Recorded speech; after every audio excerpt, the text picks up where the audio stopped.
une production du Studio SF. Bienvenue à Science Radio, le podcast où on parle de sciences, d'actualités scientifiques et où on répond à vos questions en compagnie de nos invités experts.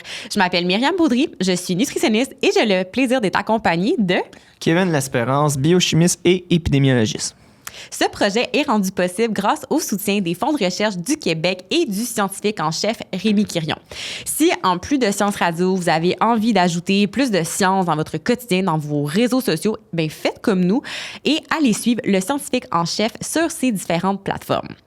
Aujourd'hui, on a eu le plaisir de parler des méchants glucides.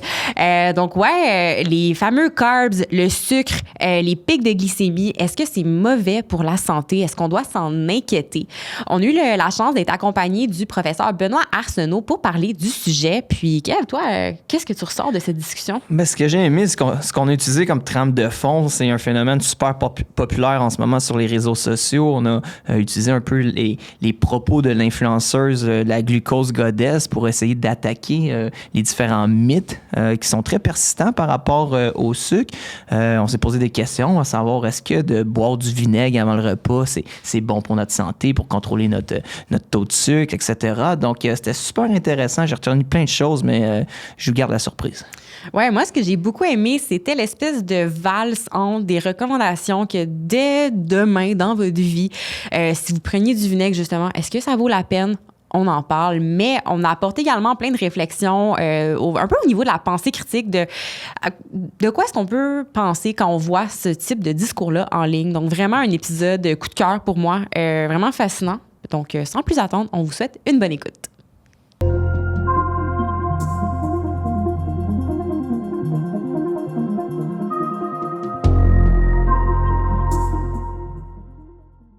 Salut Kev. Salut Myriam. Je m'en avais oublié ton nom. Quoi? Ouais, je te jure, j'ai hésité. OK.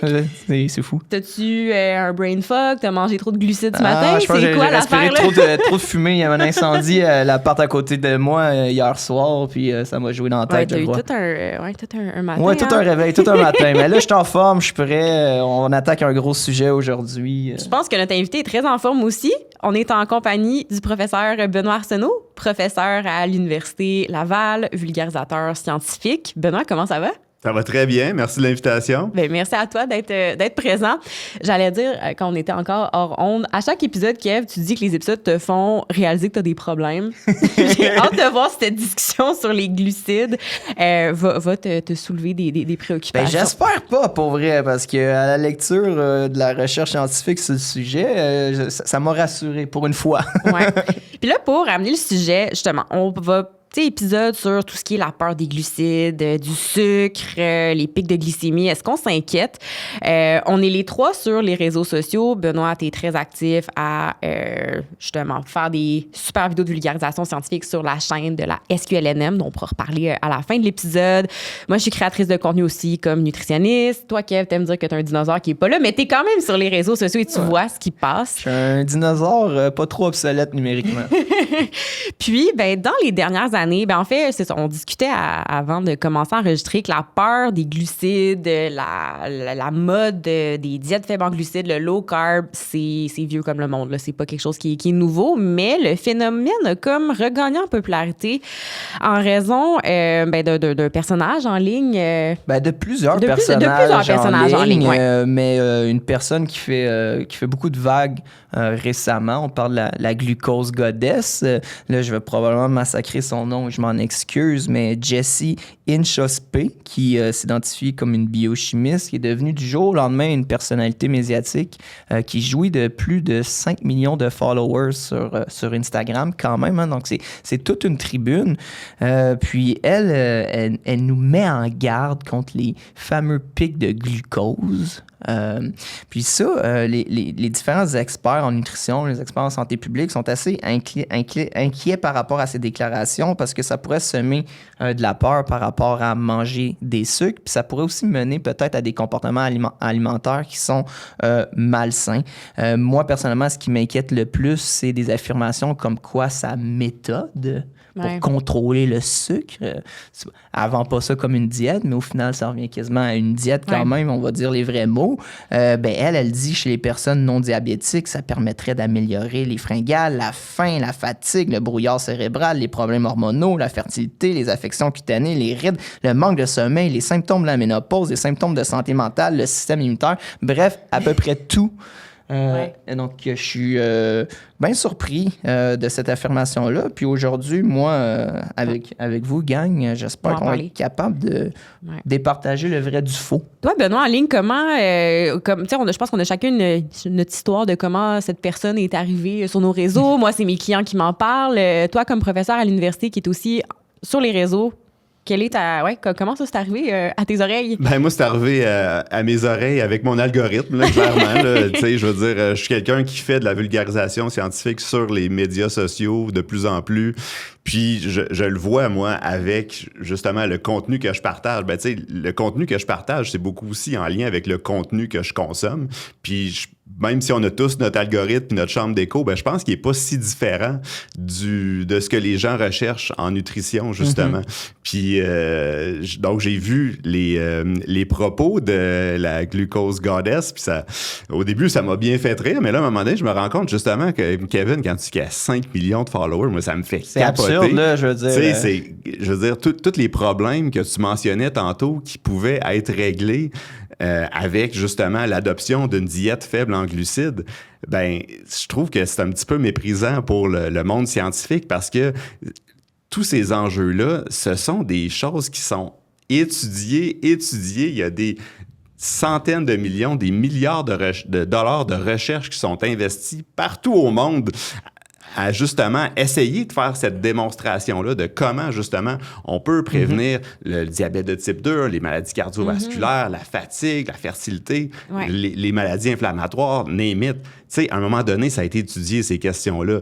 Puis si, effectivement, les diètes faibles en glucides étaient miraculeuses pour tous les enjeux que tu as mentionnés, on le saurait. On le saurait aujourd'hui. Mais, je veux dire, la science ne supporte que très peu des affirmations de ce que les influenceurs low carb suggèrent sur les réseaux sociaux. Parce qu'ils sont plusieurs. Il n'y a pas juste la glucose goddess. Là. C'est pas un c'est cas des isolé. Discours qui sont repris, c'est des discours repris avec des approches différentes. Le package est différent. Le produit vendu est différent. Mais c'est ça. Dans le fond, moi, je trouve ça intéressant de m'intéresser au cas de figure de la glucose goddess parce que, tu sais, elle s'est vraiment bien mise en ligne. Elle s'est bien marketée sur le glucose. Mais il y en a eu d'autres avant elle. Puis elle s'adresse beaucoup aux femmes, mais il y en a d'autres aussi qui s'adressent aux hommes directement. Les Joe Rogan de ce monde, les Andrew Huberman. On le voit que ces gens-là s'adressent pas mal plus aux hommes, surtout aux jeunes hommes, mais que la glucose goddess s'adresse aux femmes. Mais cette recette-là, elle est éprouvée, ça fonctionne. Ça fonctionne sur les réseaux sociaux, mais ça fonctionnait bien avant l'avènement des réseaux sociaux aussi. C'est vieux comme la terre, les prétentions des diètes faibles en glucose. Là. Moi, je me souviens, quand j'étais plus jeune, puis je faisais mes études graduées un peu au stade où est-ce que vous êtes présentement, moi, j'étais exposé à ce type de contenu, mais c'est du contenu qu'on allait voir dans des livres, à bibliothèque. Exact, c'est ça. The old-fashioned way. Mais ce contenu-là était quand même très présent aussi dans les médias, dans les magazines, puis tout ça. Tu sais, Montignac, pour pas le nommer, ça a été... moi, à mon époque, là, c'était vraiment... Le régime Montignac, là, c'était quelque chose. Même moi, j'en ai entendu parler. Là. Non, ton époque, on n'est pas si loin, toi et moi. Là. Puis avant là, qu'on saute dans justement ces différentes allégations, qu'est-ce qui est pertinent, qu'est-ce qu'on laisse de côté ou non? Bon, Kev, t'es épidémiologiste, biochimiste. Moi, j'ai mon background comme nutritionniste. Puis, Benoît, veux-tu un peu brièvement nous parler sur quoi tu travailles en termes de recherche scientifique, juste pour situer, justement, je pense qu'on a un trio vraiment très polyvalent et complet pour parler du sujet. Donc, sur quoi tu travailles? Absolument. Moi, je suis biochimiste de formation aussi. J'ai mal viré, par exemple, aux études graduées. J'ai fait beaucoup d'épidémiologie, puis d'épidémiologie génétique aussi. Dans le même parcours. Donc, ça me permet justement d'avoir un regard un peu plus intégré, justement, ayant des connaissances et en biochimie et en épidémiologie. Puis c'est un peu ce que je fais présentement dans mon équipe de recherche. Nous, on s'intéresse beaucoup à la prévention des maladies maladies cardio-métaboliques. Donc, nous, dans mon laboratoire, ce qu'on pense, c'est que si on caractérise l'architecture génétique des maladies, ben on est vraiment capable de mieux comprendre comment ces maladies-là se développent, puis aussi comment les prévenir, que ce soit avec des modifications des habitudes de vie, avec de la pharmacothérapie ou peu importe où nos découvertes nous mèneront. Donc, c'est ça, je m'intéresse beaucoup à la génétique et à la génomique, mais toujours, tu sais, mon sujet préféré, c'est vraiment les maladies cardio-métaboliques. Puis quand on parle de maladies cardio-métaboliques, ben on parle, par exemple, des maladies cardiovasculaires athérosclérotiques, là, donc les infarctus du myocarde, les accidents vasculaires cérébraux. On parle du diabète de type 2, le diabète de type 2 qui est un des principaux facteurs de risque des maladies cardiovasculaires. Mais il y a de plus en plus de maladies métaboliques qui sont associées à ce qu'on appelle l'insulinorésistance, la résistance à l'insuline. Puis je pense qu'on va en parler un petit peu tantôt. Il va falloir qu'on définisse une couple de termes. Oui, c'est ça. Puis, donc, on se rend compte aussi qu'il y a plusieurs maladies hépatiques aussi, comme la maladie du foie gras, entre autres, qui est de plus en plus prévalente. Puis la résistance à l'insuline aussi, on le voit, ça peut causer ou du moins être associé à plusieurs autres maladies, des cancers, des maladies neurodégénératives, etc. Là. Donc, je pense qu'on va être en business encore quelques années. On ne manquera pas de travail. Tristement, on ne manquera pas de travail, effectivement. La journée où on n'aura plus de travail, ben, ça va être une belle journée pour l'humanité. Mais c'est ça, on disait. Donc là, tu as fait l'éloge de tes lettres de noblesse. Donc ça, on est rassuré. On a une personne super compétente pour parler de la glucose goddess, de sa méthode qu'elle propose. Mais avant tout, glucose, ce mot-là. On va commencer par, je pense, revenir à la base parce que des fois, c'est un terme, glucose, glucides, sucre, qui sont un peu balancés à toutes les sauces. Le sucre. Donc, je pense qu'il faut qu'on travaille là-dessus un peu. C'est pas tout le temps clair. Ouais. Myriam, t'es peut-être la meilleure personne pour ces définitions-là. Je pense que oui. Honnêtement, si des nutritionnistes vous disent qu'ils ne savent pas c'est quoi des glucides, un peu inquiet, je serais inquiète. Les glucides, en fait, c'est des nutriments qui vont apporter de l'énergie, des calories au corps. Donc, on va avoir les protéines, les lipides, les glucides et l'alcool qui en apporte aussi, mais ça, on le considère moins parce que c'est pas essentiel comme nutriment. Donc, quand on parle... Ouais, non, je m'excuse. On est vendredi en plus aujourd'hui, hein? Donc, non, l'alcool, c'est pas essentiel. Donc, nutriments qui apportent de l'énergie, c'est le carburant préféré du corps. Ça va être important, justement, comme source d'énergie principale. Et même pour certains types de cellules dans le corps, notamment les cellules du cerveau et les globules rouges, le glucose, c'est le seul carburant unique dont ils ont besoin. Donc, il n'y a pas d'autres sources alternatives qui peuvent être utilisées. C'est important pour soutenir les fonctions cérébrales. C'est important pour l'humeur, l'énergie. Pour les muscles qu'on fait de l'activité sportive. Donc, ça a vraiment de multiples rôles qui sont super importants dans le corps. Donc, quand on parle des sucres et des glucides, c'est relativement des synonymes. Puis là, ensuite, les sucres peuvent être catégorisés selon leur structure moléculaire. Mais bon, ça, ce sont peut-être des petits détails qui sont peut-être pas forcément importants. Mais quand on parle de glucose, en fait, c'est ce qu'on dit un monosaccharide, donc un sucre simple. Tu as des sucres qui vont être formés de 2 types de monosaccharides. Donc, c'est ça. Là. C'est pas des détails qui sont forcément importants, mais il y a toute une terminologie autour de ça. Mais grosso modo, glucides égale sucre. Et égale énergie pour le corps. Mais je pense que c'est important quand même de bien mentionner pourquoi on parle autant du glucose aussi. Ouais. Tu sais, le glucose, là, c'est le sucre principal qui se retrouve en circulation sanguine. Essentiellement, peu importe la façon dont les sucres arrivent dans notre organisme, ultimement, ils vont être transformés en glucose. Exactement.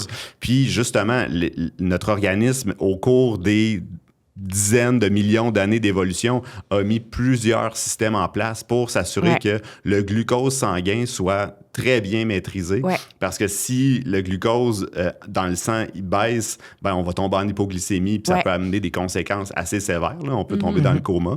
Puis si le glucose est trop élevé dans le sang, c'est là qu'on va développer le diabète de type 2, puis aussi plusieurs complications associées au diabète de type 2. Là. Donc, quand on parle de diabète de type 2, c'est sûr, je l'ai mentionné tantôt, la principale cause de décès chez les personnes qui sont atteintes de diabète de type 2, ce sont les maladies cardiovasculaires. Mais le fait d'avoir un taux de glucose élevé, ça peut entraîner plusieurs dommages dans le système microvasculaire, donc au niveau des vaisseaux sanguins, comme des rétinopathies, des problèmes avec les yeux, des problèmes avec les reins, quand ça empêche justement la microcirculation, ben, c'est une des principales causes d'amputation maintenant, le diabète de type 2, là, des membres inférieurs surtout. Donc, c'est pour ça qu'on parle autant de glucose, puis c'est pour ça qu'on veut autant s'assurer que notre concentration de glucose sanguine est optimale. Absolument. Puis disons là, qu'on fait un petit 30 secondes de biochimie pour mettre tout le monde à niveau. Quand, disons, là, avant qu'on enregistre, je mangeais une pomme qui contient des glucides. Là, ce qui se passe, ben en fait, bon, il y a différents types de glucides, de sucre dans la pomme, mais ultimement, c'est le glucose. On doit arriver à la plus petite forme de sucre, donc il va y avoir différentes étapes de digestion. Ça va passer dans la circulation sanguine, ce qui fait en sorte que là, bon, ben, ma glycémie, mon taux de sucre en circulation va augmenter. Et ensuite, pour diminuer, mais mon corps va venir sécréter de l'insuline qui va permettre l'absorption du glucose. Puis là, ensuite, ma glycémie va redescendre. Puis là, l'insuline, je pense que c'est une autre hormone dont il faut parler. Benoît, sur ta chaîne des voies métaboliques, tu as des super vidéos sur le sujet. Veux-tu brièvement nous expliquer c'est quoi l'insuline puis pourquoi c'est important? Oui, absolument. Donc, ben, pour les gens qui ne le savent pas, merci Marianne. Myriam, excuse-moi. Avec mon nom aujourd'hui. Parlais pas personnel. J'allais dire un autre mot qui commence en A après, mais ça marchait pas. Je rigole. Mais merci pour la passe à palette, parce que ça me permet de parler du projet que je fais justement de vulgarisation scientifique avec mes collègues à la Société québécoise de lipidologie, nutrition et métabolisme. Donc, on a parti une chaîne YouTube récemment qui s'appelle Les Voies métaboliques, où justement, on tente... en fait, il y a des webinaires d'experts, de chercheurs de la francophonie qui viennent parler de leur sujet de recherche. Puis à travers ça, j'essaie de glisser des petites capsules éducatives sur la santé cardio-métabolique, sur le grand monde de la santé cardio-métabolique. Donc, c'est pour ça qu'on a parti ce projet-là au début de l'année, puis on en est très content. Puis effectivement, j'ai fait quelques capsules sur la résistance à l'insuline, puis comment justement vaincre la résistance à l'insuline.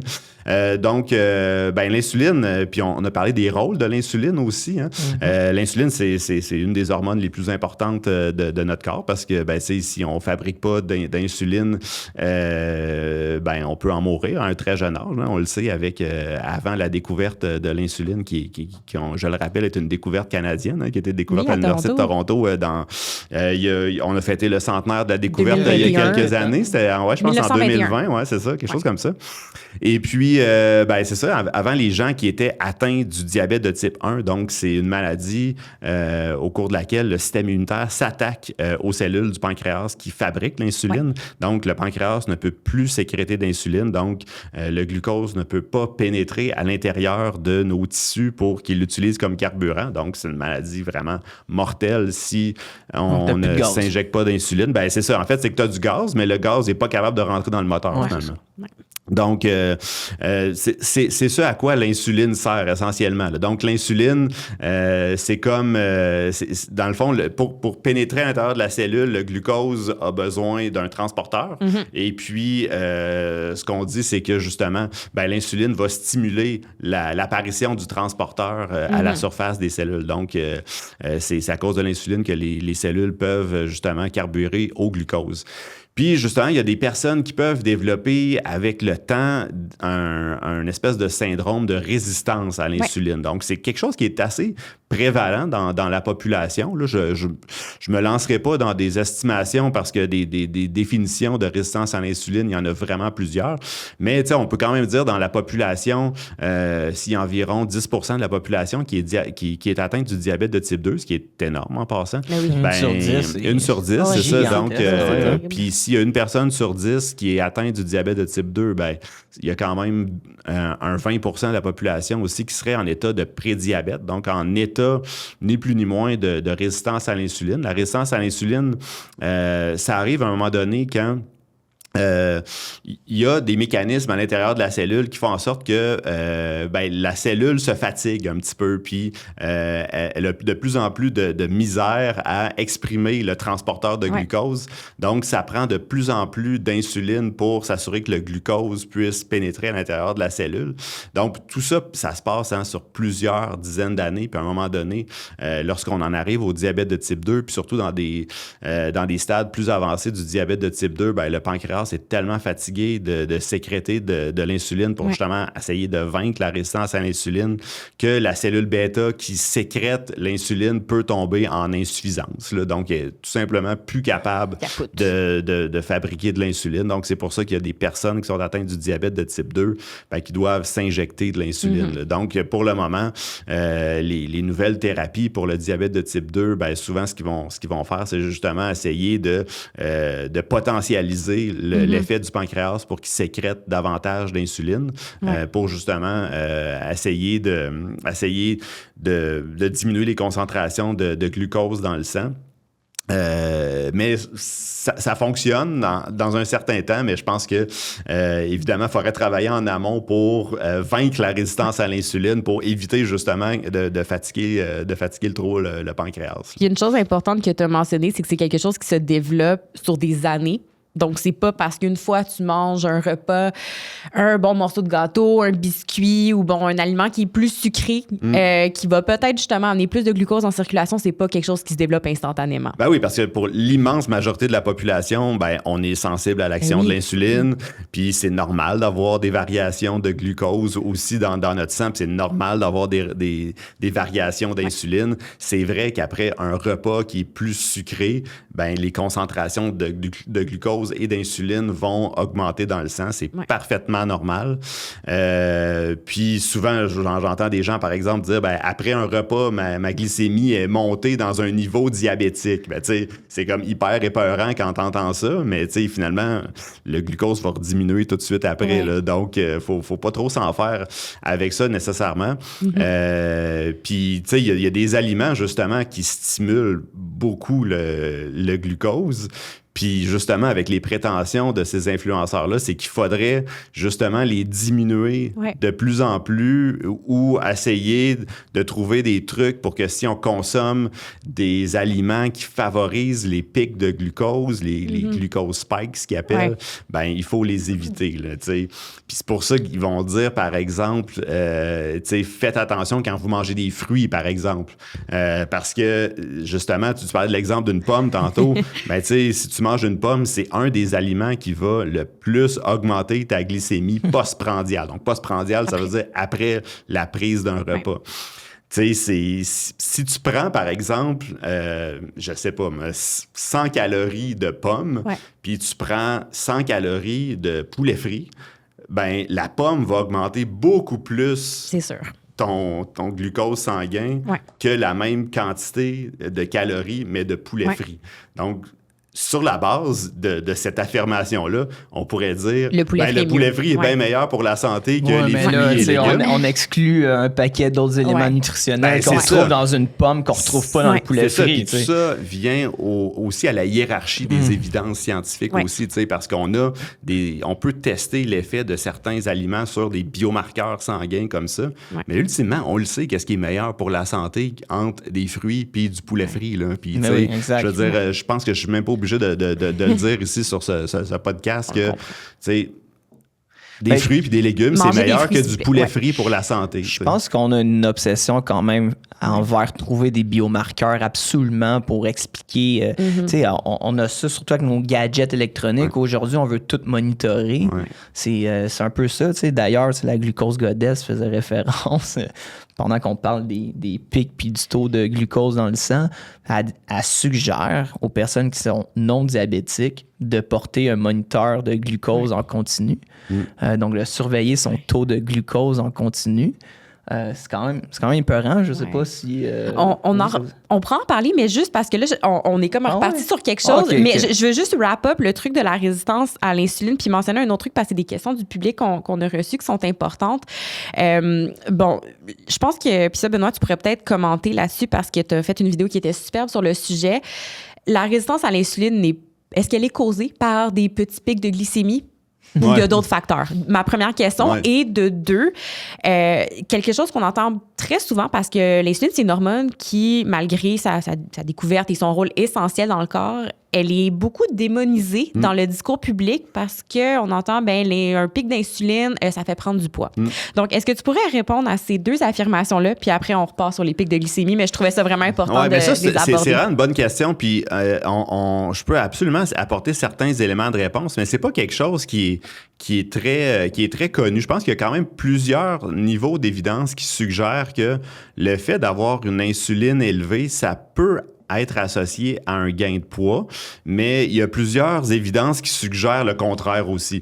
Donc, par exemple, on le sait, sur le plan biochimique, l'insuline, c'est une hormone qui est anabolique, donc qui va stimuler la capture des lipides sanguins par les cellules du tissu adipeux. Le tissu adipeux, c'est l'organe qui stocke le gras. Ouais. Donc, après un repas, quand nos niveaux d'insuline augmente, ça peut être adipogénique. Donc, ça, c'est ce qu'on sait dans le laboratoire. Ouais.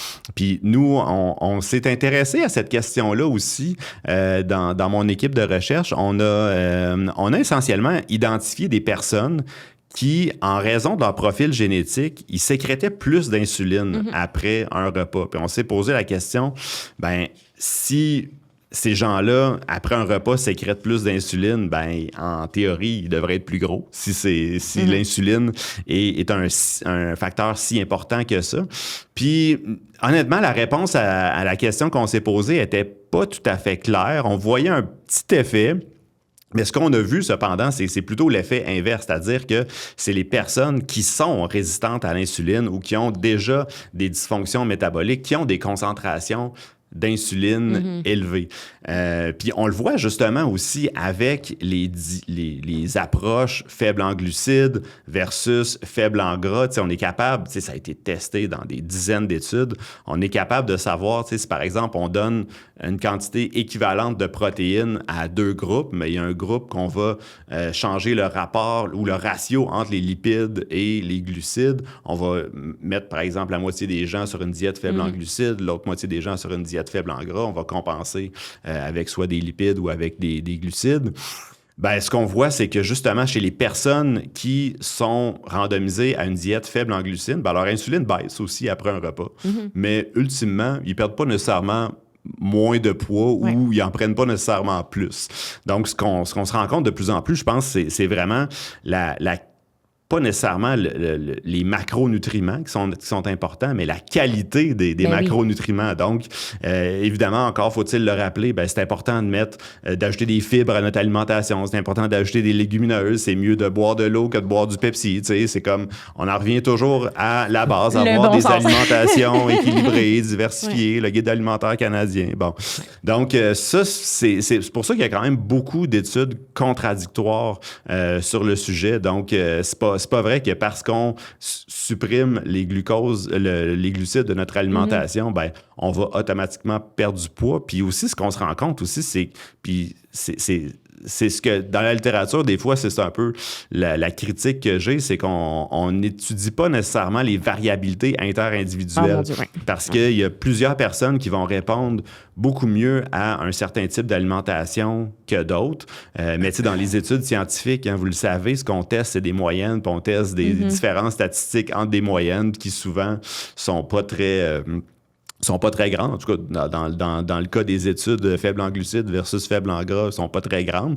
Mais il y a toujours des personnes aux extrémités de la distribution qui vont répondre mieux, par exemple, aux diètes faibles en glucides. Puis il y a des personnes qui vont répondre mieux aux diètes faibles en gras. Donc, je pense que c'est difficile de prendre les résultats d'études scientifiques puis de les appliquer à soi-même quand on est dans un processus de vouloir améliorer notre santé, par exemple. Puis c'est un peu le reproche que je fais à ces influenceurs-là, c'est que pour eux, leur formule, c'est pas nuancé, c'est juste vraiment bon pour tout le monde, puis c'est tout le monde qui va en bénéficier. Ouais. Puis là, tu te rends compte que justement, je veux dire, des personnes qui l'ont fait, la glucose de révolution, il y en a une puis un autre, là, puis je fais exprès pour utiliser le féminin.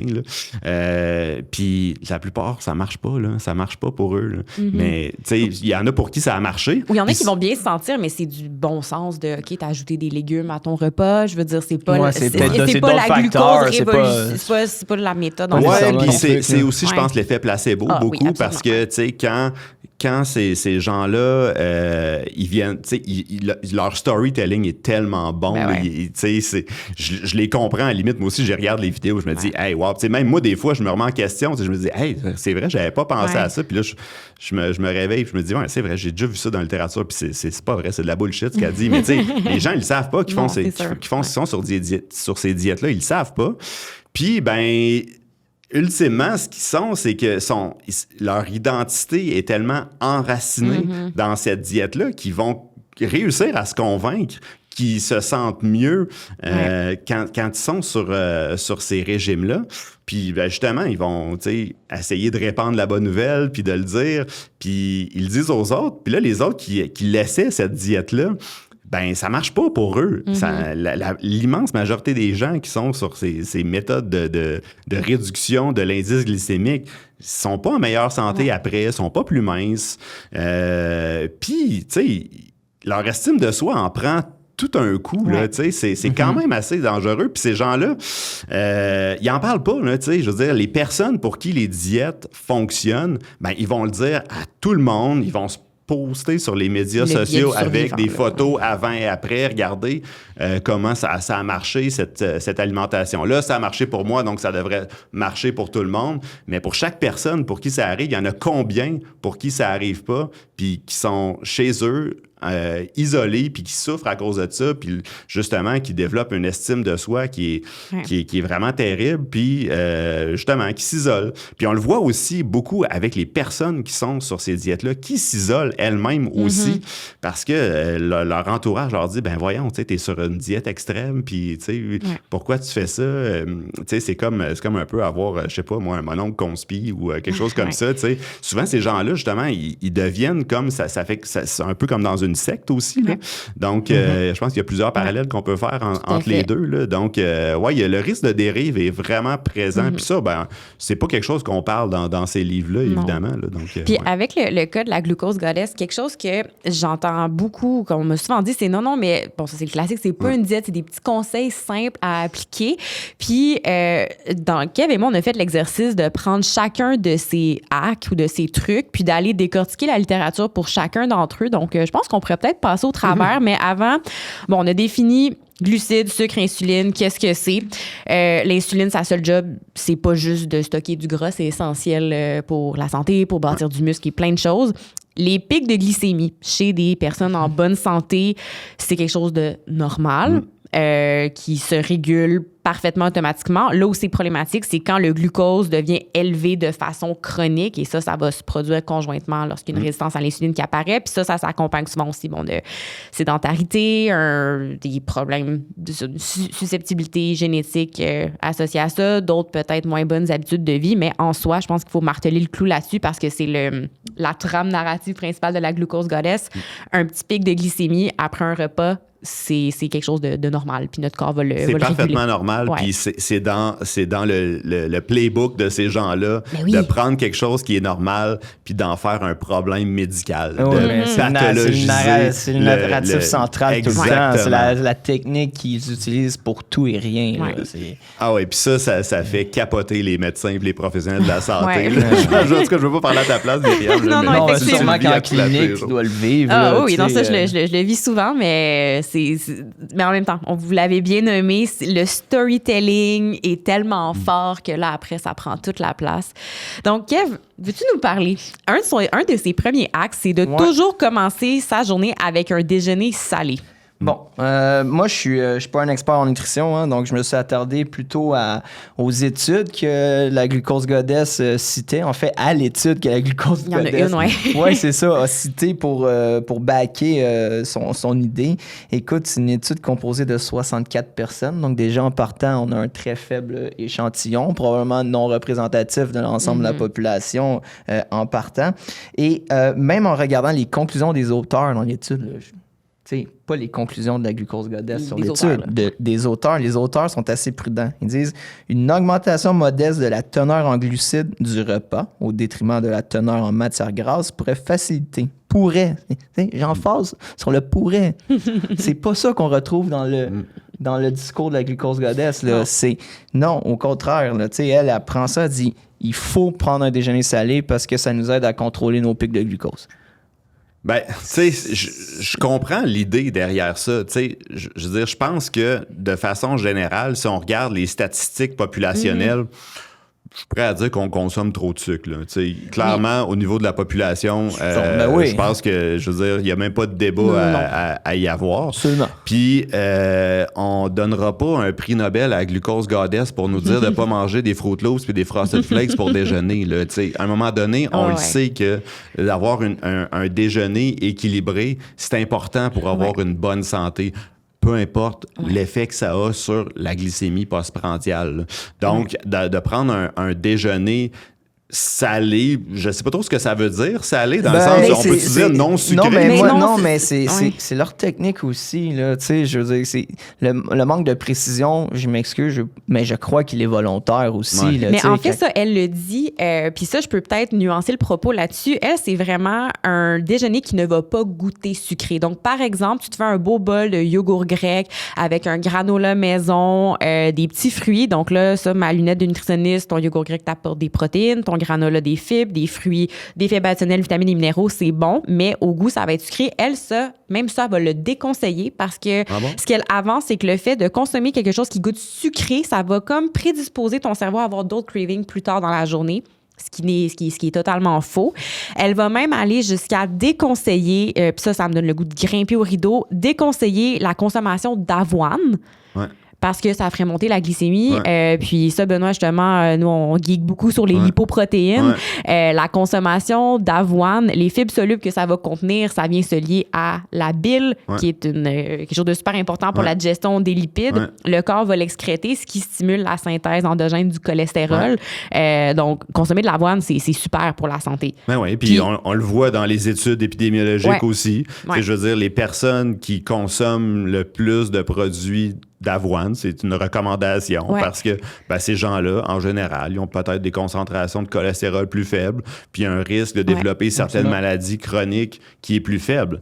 Donc, tu sais, je veux dire, on s'en fout quels sont les effets aigus des aliments sur nos carburants ou sur les pics glycémiques. Ce qu'on veut savoir, c'est à long terme, si je consomme ou non de ces aliments-là, est-ce que je vais être en meilleure santé ou pas? Tu sais, t'as beau avoir d'expliquer, tu sais, je veux dire, les deux, on est biochimistes, t'as beau avoir d'expliquer le mécanisme le plus sexy au monde puis souvent aussi, ces gens-là, ils expliquent les mécanismes biochimiques en sachant très bien que les gens ne les comprennent pas. Hein? If you can't convince them, confuse them. C'est vraiment ça aussi, c'est dans le playbook de ces gens-là. Mais à la fin de la journée, ils établissent leur crédibilité en prononçant des mots que le grand public ne comprend pas. Ouais. Même des fois aussi, moi, je veux dire, c'est des mots que j'ai déjà entendus, mais c'est pas dans ces contextes-là. Puis, ils font complètement abstraction d'études populationnelles. Tu sais, c'est pour ça que je blaguais tantôt en disant que j'étais un biochimiste qui a mal viré parce que je suis devenu épidémiologiste, mais tu sais, c'est parce qu'à un moment donné, loin de moi de dire l'idée que la biochimie, c'est pas important, mais si les mécanismes, t'as beau expliquer le mécanisme le plus sexy au monde, si c'est pas backé par des études cliniques, par des études épidémiologiques, ben ça vaut rien ce que tu fais dans le laboratoire dans ce temps-là. Je m'excuse, là, mais je veux dire, il faut en faire des études. Comprendre le vivant, c'est super important, mais je pense qu'il faut contextualiser aussi au niveau de la pyramide des évidences. Tu sais, on le sait que les recommandations ne sont pas basées sur des mécanismes biochimiques, sur des analyses de laboratoire. Les évidences scientifiques, les recommandations sont basées sur des études qui ont été faites chez l'humain dans plusieurs populations. Évidemment, le plus possible sur des études cliniques randomisées. Mais on sait qu'en nutrition, c'est très difficile à faire. Mais au moins, on est quand même capable de faire des recommandations sur quels sont les meilleurs aliments ou quels sont les meilleurs profils alimentaires. Puis c'est pas en fonction des mécanismes de ces aliments-là qu'on fait nos recommandations. Même si de comprendre les mécanismes, c'est super important. Là. Tu parles tantôt de l'absorption du cholestérol, la répartition des nutriments dans le corps, c'est super important. C'est une belle science fascinante, mais des fois, il n'y a pas toujours une adéquation entre les études de lab puis les études épidémiologiques. Là.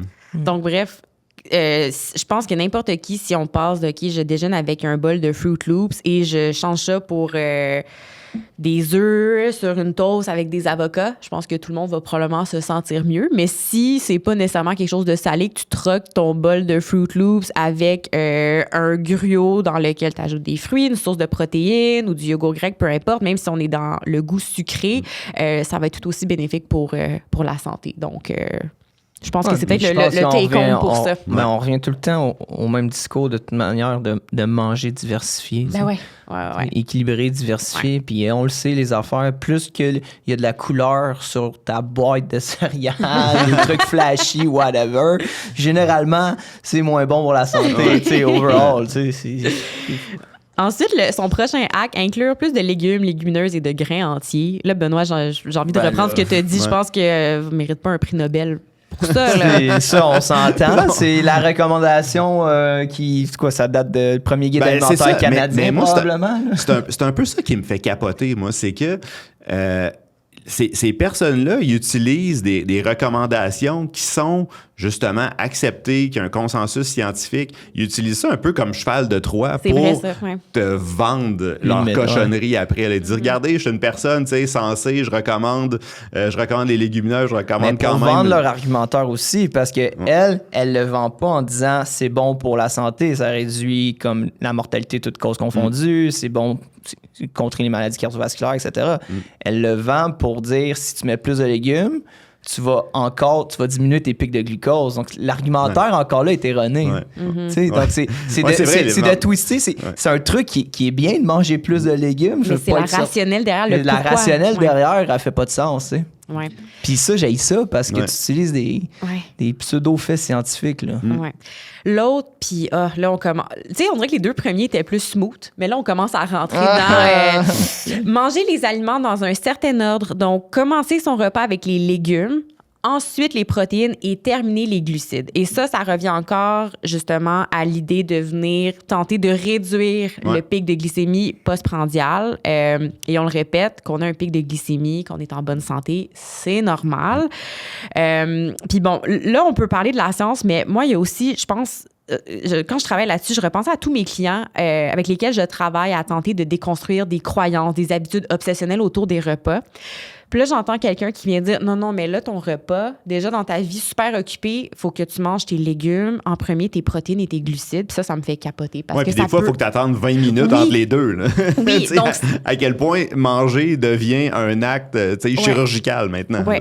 Donc ça peut vraiment venir créer une obsession malsaine et inutile à venir manger les aliments dans un certain ordre parce que ultimement, de faire ça par rapport à manger ton repas, je voudrais que les aliments comme ils viennent tels quels, ça n'apporte pas de bénéfice. Mais là, je pense que c'est quand même important. Une notion de plaisir aussi, tant qu'à moi. Définitivement. Puis là, je pense que c'est important, puis je pense qu'on va le faire souvent prochainement, de faire la distinction entre les personnes qui sont atteintes du diabète de type 2 puis les personnes qui ne sont pas atteintes de diabète de type 2. Parce que, justement, comme nutritionniste, Myriam, j'imagine que c'est peut-être quelque chose qu'on recommande chez les personnes qui sont atteintes du diabète de type 2 parce que, justement, on veut les éviter, ces pics glycémiques-là. Mais tu sais, même chez les gens avec le diabète, de manger les aliments dans un certain ordre, ça, je l'ai jamais fait. Par contre, pour ces gens-là, puisque leur glycémie à jeun est déjà plus haute et quand ils vont manger, ça va monter encore plus haut et rester plus élevé longtemps. Là, pour ces gens-là, puisqu'on est dans des valeurs où c'est un peu plus pathologique, problématique, bien là, oui, on va viser justement à tenter de réduire ce pic-là. Mais tu sais, ça va se faire dans l'assiette si tu as justement une source de lipides, de gras, de l'huile d'olive, avocat, peu importe, une bonne source de protéines, tofu, viande et alouette, plus des légumes. Cette réduction-là du pic va se faire naturellement. Puis encore une fois, c'est pas des effets qui sont majeurs non plus. Là.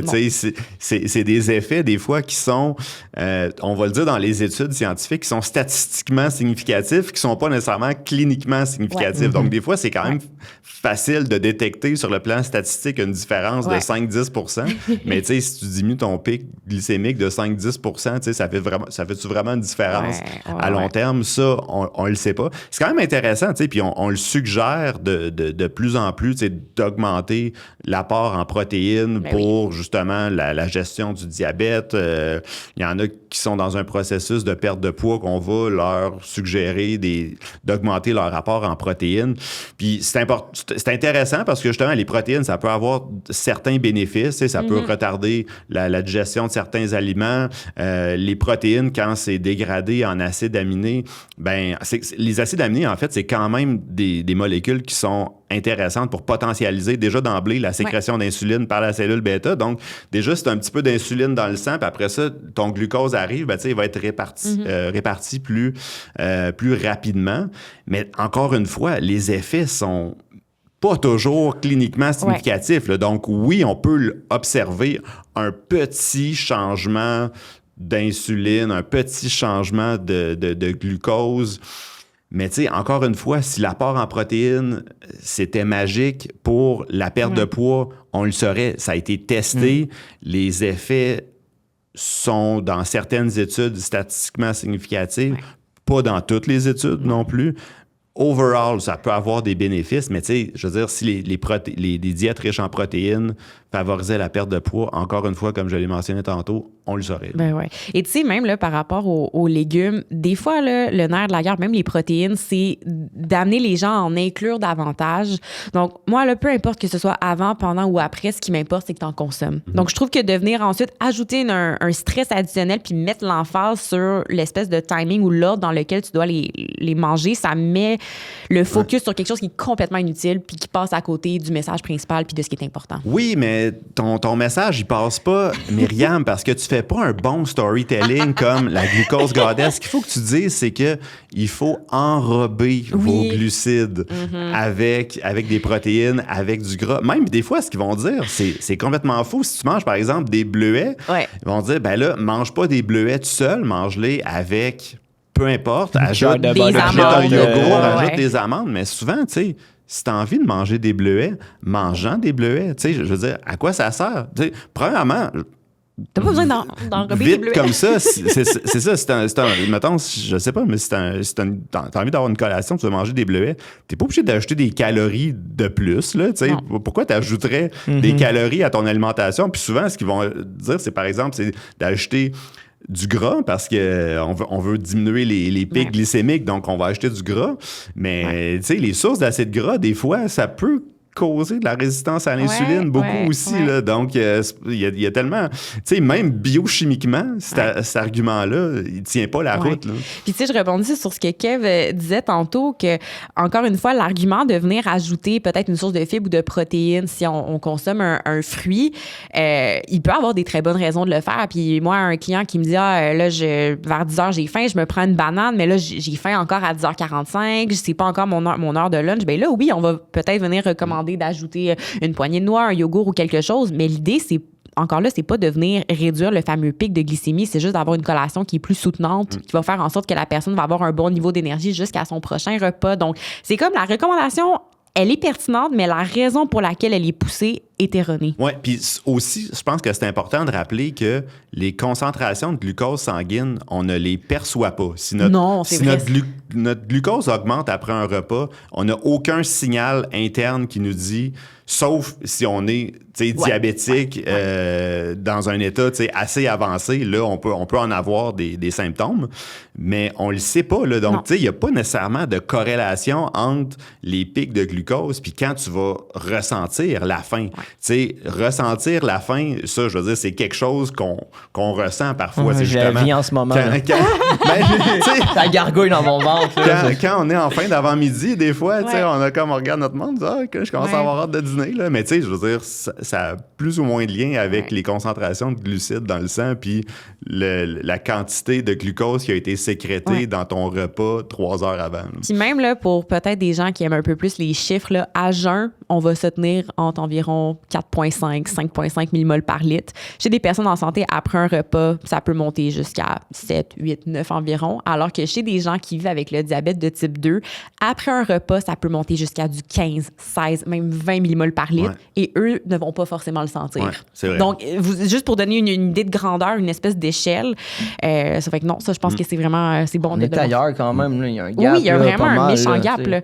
Là. Ouais. Donc, pour nous, là, quand on monte à 8 puis on redescend, je veux dire, ça va, là. Ça va. Donc, Bref. tout ça pour dire qu'on mange pas une boîte de Joe Louis toute la journée, puis c'est pas suffisant, c'est pas assez soutenant. On mange varié Oui, parce que encore une clairement, fois, c'est ça que les experts suggèrent. Oui, c'est ça ma job au quotidien. Là, un prochain hack, là, Kev, je sais qu'il te faisait particulièrement plaisir. Là, puis moi aussi, il me fait plaisir. Il est comme le fun à déconstruire parce qu'il est un peu frustrant. Le prochain hack, toujours dans l'idée de venir réduire le pic de glycémie postprandial, boire du vinaigre, une cuillère à soupe dans l'eau 20 minutes avant de manger. Écoute, c'est... Tell us. Spill the tea. Je vais juste dire non. c'est pas compliqué. Il y a pas d'études qui supportent ça, que ce soit au niveau de la formulation, le type de vinaigre, whatever, chez les personnes qui sont non diabétiques. Il y a eu des études chez les personnes diabétiques. Il y a quelques idées qui sont ressorties de là en disant peut-être que ça pourrait aider à contrôler le sucre postprandial, chez les personnes diabétiques. Mais encore là, c'est pas une recommandation.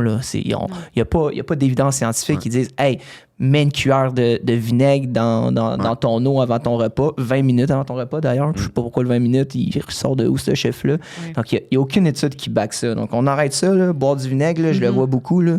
C'est pas un truc à faire. Puis probablement que ça a des effets nocifs aussi sur d'autres aspects.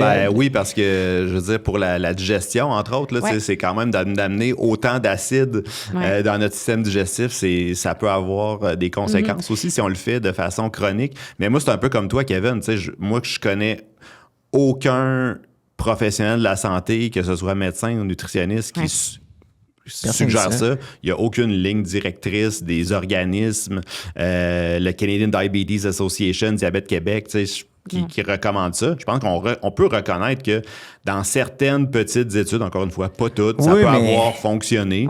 J'ai lu une étude à un moment donné qui disait qu'il y avait c'est statistiquement significatif, pas cliniquement. Non, c'est ça. Puis moi, j'ai vu une étude qui était statistiquement significative, mais dans le mauvais sens aussi. Ça a un effet, mais dans l'autre sens. Puis ça, je pense que c'est un bel exemple où, encore une fois, quand tu vas regarder les composants du vinaigre de cidre de pomme, il y a une mécanistique biochimique qui pourrait servir de rationnel sur comment est-ce que l'acide acétique pourrait venir réduire le pic de glycémie. Mais encore une fois, comme tu as super bien dit, Benoît, si ton mécanisme observé en laboratoire ne se transpose pas en effet cliniquement significatif qui est pertinent pour l'humain, puis ensuite, je trouve pas que c'est une bonne solution non plus, dans le sens que tu es dépendant d'un médicament, entre guillemets. C'est le même qui le propose. Moi, quand je le vois, c'est un truc, puis tu es dépendant de ça, il faut que tu prennes ta cuillère de vinaigre à tous les jours. Ça fait pas de sens. Non, il y en a maintenant qui rentrent carrément au restaurant puis qui vont dire à la personne qui est sert de leur amener du vinaigre de cidre de pomme quand ils arrivent dans le restaurant parce qu'ils savent que dans 20 minutes, ils vont manger. C'est catastrophique à quel point les recommandations comme ça viennent jouer dans la tête des gens. Puis je le redis encore, je pense que c'est important, mais c'est là qu'on voit vraiment le clash entre ce que les influenceurs vont dire puis ce que les recommandations des experts vont dire. Là, justement, c'est comme si, vu que les professionnels de la santé, les experts, les consensus scientifiques ne recommandent pas ça, là, pour eux, c'est comme de l'or en barre parce que ils peuvent enfin dire... Les experts veulent pas vous le dire. Exactement, on va révéler le secret. Puis aussi, acheter mes suppléments parce que j'en vends moi aussi. Donc, je fais mon propre vinaigre de cidre que je vends à 43$ la bouteille. C'est ça. Je vais rebondir sur, Kev, quand tu dis il y a potentiellement des effets négatifs, pas potentiellement, là, c'est documenté, même spécifiquement avec le vinaigre de cidre de pomme, justement, l'effet, que c'est acide, ça peut venir négativement affecter les mailles dentaires, donc venir causer une dégradation. Benoît, tu l'as bien dit, l'acidité, non seulement, oui, au niveau du tube digestif, mais même des cellules de l'os l'œsophage, j'ai les juste reflux. pensé Ouais. boire du vinaigre, je suis comme Ouais. pantoprazole à fond, là, Ouais. genre les tons, puis let's go. Ouais. Puis là. en santé, c'est tout le temps une balance des bénéfices par rapport aux risques. Donc, OK, tu peux avoir des médicaments qui vont apporter des effets secondaires, mais le bénéfice sur ta santé va vraiment valoir la peine. Alors que là, dans le cas du vinaigre de cidre de pomme, mais les bénéfices sont nuls Ouais. et s'accompagnent d'effets qui sont négatifs. C'est quand même Donc- curieux qu'une biochimiste ne sache pas ça, parce que si tu as moindrement fait un peu de laboratoire, t'en as sniffé De l'acide. des Acétique, acide acétique, là. T'en as- Tu sais, ouais, t'en quand as- tu fais ouais. tes solutions, tes tampons, Ton tu essaies titrage. d'équilibrer. Tu sais, le HCl, t'as pas envie de goûter à ça, là. Tu sais, Non. je comprends que c'est pas du HCl, mais tu sais, de l'acide Non, non, acétique. mais acide acétique, on a travaillé avec ça, il y a des trucs. Ouais. En tout cas, bref. Donc, le vinaigre, c'est non pour contrôler la glycémie. Puis, je me permets une petite parenthèse Vas-y. aussi. Sur le contrôle du poids, c'est non aussi. Oui, c'est Ouais, pas, c'est sûr. c'est pas un thing pour le contrôle Non. du poids, c'est pas un pas un thing hack. non plus. Non, tu sais, ça marche pas pour l'appétit. Non, c'est. Donc, oubliez ça, le vinaigre, là. Puis là, je me permets de peut-être skip un hack, on y reviendra après pour parler, parce que Benoît, tu l'as mentionné, une de ses recommandations, c'est d'acheter son supplément, le Anti-Spike, qui est composé d'extrait de citron, d'antioxydants, extrait de cannelle, extrait de feuilles de mûrier, une bouteille au coût très abordable de... Écoutez, normalement, il est 90 $, mais ce matin, il est en rabais à 81 $ la bouteille. As-tu un code Hey, promo à moi, nous donner? je l'ai vu affiché à 63 $. Donc, parlons-en un petit peu parce que, ben ça, c'est un des produits comme malheureusement beaucoup d'influenceurs santé. Souvent, ils apportent leurs allégations santé, mais ils ont un petit truc à nous vendre en parallèle. Puis Benoît, on en a parlé avant de commencer à enregistrer, que tu avais quelques petits propos par rapport à ça parce qu'essentiellement, bon, il y a ces composés-là. Elle va vanter que ça réduit les pics de glycémie de 40 % après les repas, réduire la glycémie à jeun de 0,44 mmol par litre, augmenter la sécrétion de GLP-1. Et là, je vais te laisser, Benoît, définir ce cas-ci de 15 %. Ce qu'elle dit aussi, c'est que tout ça, ces allégations-là, sont basées sur plus de 25 études cliniques qui ont été publiées dans des revues publiées par les pairs sur 1000 personnes. Mais ce qui est intéressant, c'est que c'est pas le supplément anti-spike qui a été testé. Ce sont des études. Les études qu'elle va lister, ce sont sur les composés pris séparément. Puis Kev t'a mentionné tantôt ou avant. Les études qu'elle cite ne sont pas des études de qualité au point tel qu'elles n'ont pas été incluses dans une revue de la littérature, une Ouais. méta-analyse sur ces sujets-là. Donc, faut faire attention avec les études qu'elle cite, là. Mais là, tu sais, moi, je pense que, premièrement, ce serait très facile de tester dans un essai clinique randomisé. Ben oui. Puis, imagine si ça marchait. Imagine là, si les suppléments Ouais. que cette personne-là met sur le marché à fort prix, honnêtement, si on est capable de faire une étude qui coûterait quelques dizaines de milliers de dollars à faire, si ça marchait, tu sais, ça pourrait décupler ses Ben profits. oui, là. c'est sûr. Mais ça n'a Elle fait jamais pas. été fait, ces études-là. Non, parce ça n'a que, jamais été fait parce que si on montre que ça marche pas, ben là... Non, c'est quand on va montrer que ça marche Quand pas. Là. Je m'excuse, là, mais tu sais, je veux dire, ça Je voulais ne être prudent, fonctionne je voulais être pas. prudent. Là. Non, Ouais, mais c'est je te bon. comprends, mais là, à un moment donné, il y a des limites T'as à raison. être prudent. Là. Aussi, T'as on raison. le sait que ça marche pas. Ouais. Puis si on fait une étude là-dessus,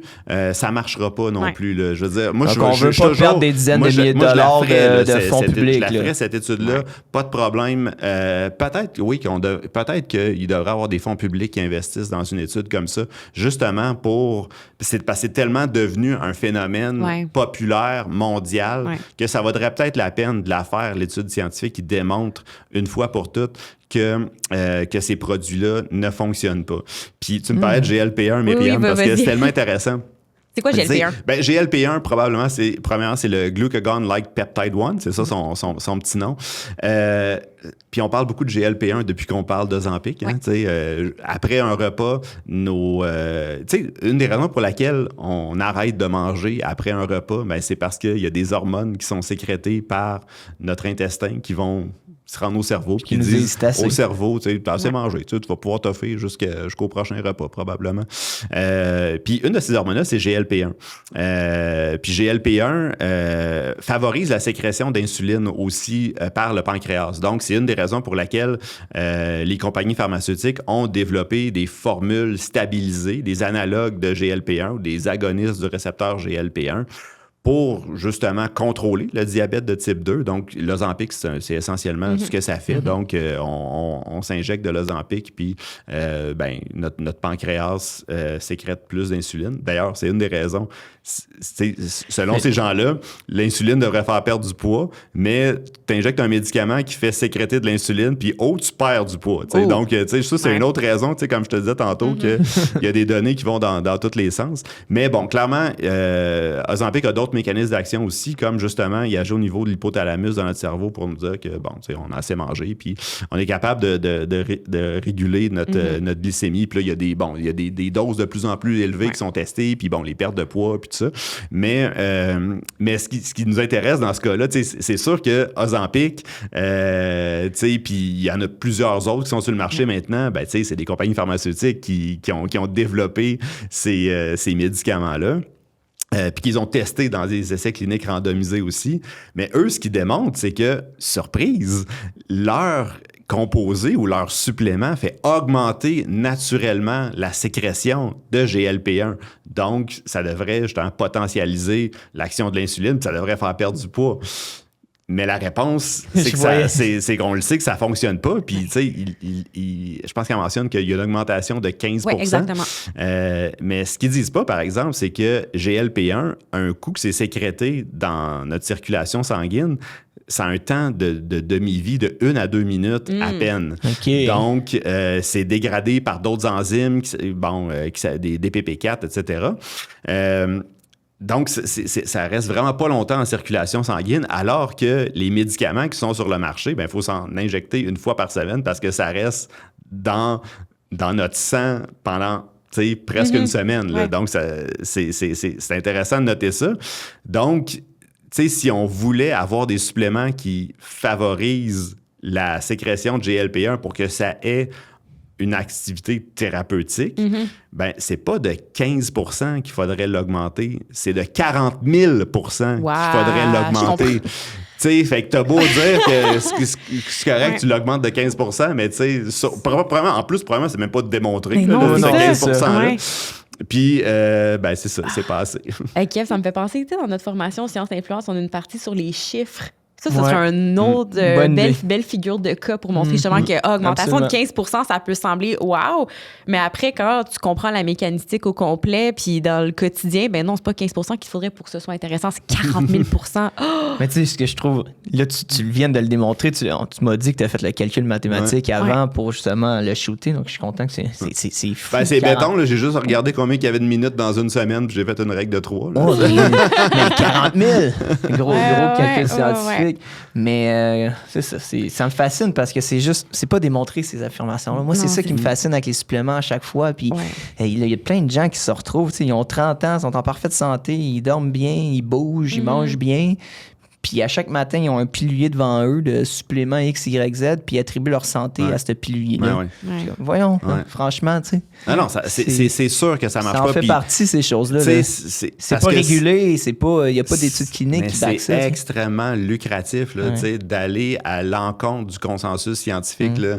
C'est tellement payant. T'sais, on est à l'ère du biohacking, de l'optimisation. On est dans un âge d'or de la pseudoscience en ce moment, avec la Glucose Goddess, avec Andrew Huberman, avec Joe Rogan, avec Robert Lustig, un endocrinologue qui dit essentiellement ce que ces gens-là disent aussi. Puis c'est extrêmement payant. Tu sais, ces gens-là, justement, probablement la présence des médias sociaux, les clics, les machines de com qui sont derrière ces gens-là sont immenses. Vendre des livres, maintenant, à un moment donné, tu sais, ça s'épuise.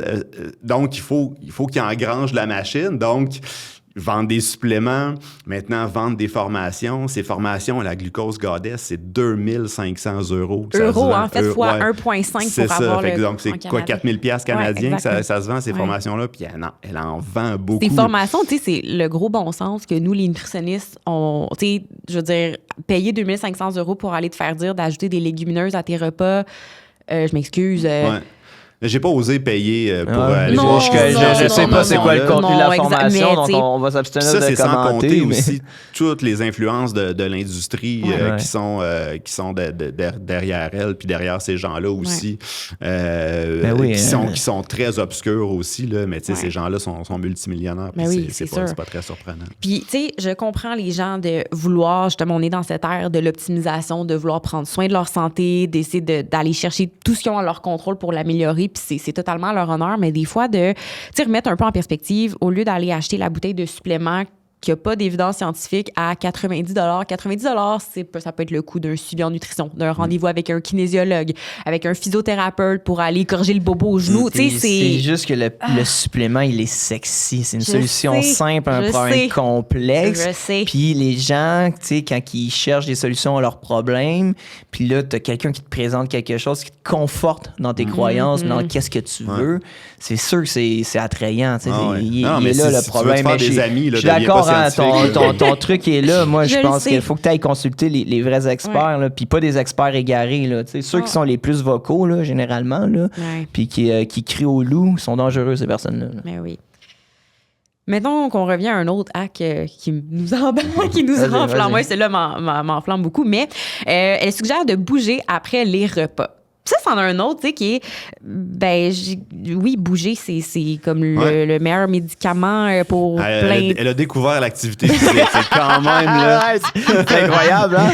Wow! Hey, je tombe en bas de ma chaise. Mais, puis tu sais, ça, Benoît, quand tu faisais la distinction, ce qu'on va recommander à des gens en bonne santé versus des gens qui ont une condition comme le diabète de type 2, pour eux qui, justement, leur glycémie part plus haut, va monter plus haut. Le fait de recommander d'aller marcher un 15 minutes après un repas, ben, c'est une super stratégie pour, oui, venir ramener leur glycémie plus rapidement dans des valeurs normales, mais aussi parce que l'activité physique a des bienfaits.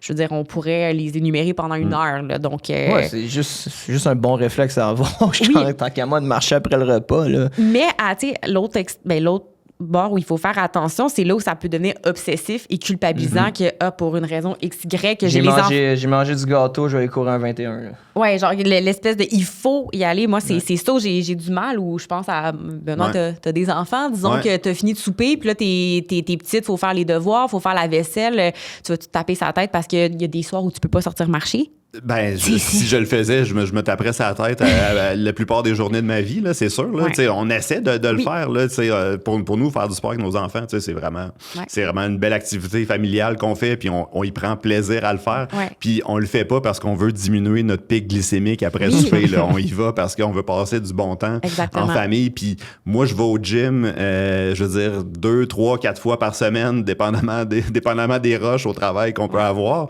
Moi, je pense que c'est vraiment important de, tu sais, c'est un peu ça le problème aussi, c'est que moi, j'y crois beaucoup à l'activité physique, à l'entraînement en résistance, justement. Puis ça prend de l'insuline pour ça. On veut que nos, les jeunes adolescents aussi, là, ils veulent que leur masse musculaire grandisse, mais ça prend de l'insuline pour ça. Là. C'est une hormone anabolique, mais pour la croissance musculaire aussi. Là. Donc ça, c'est la première chose.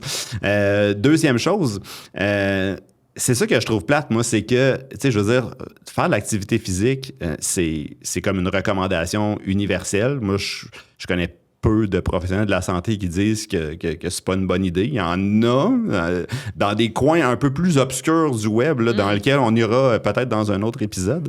Curieux, là.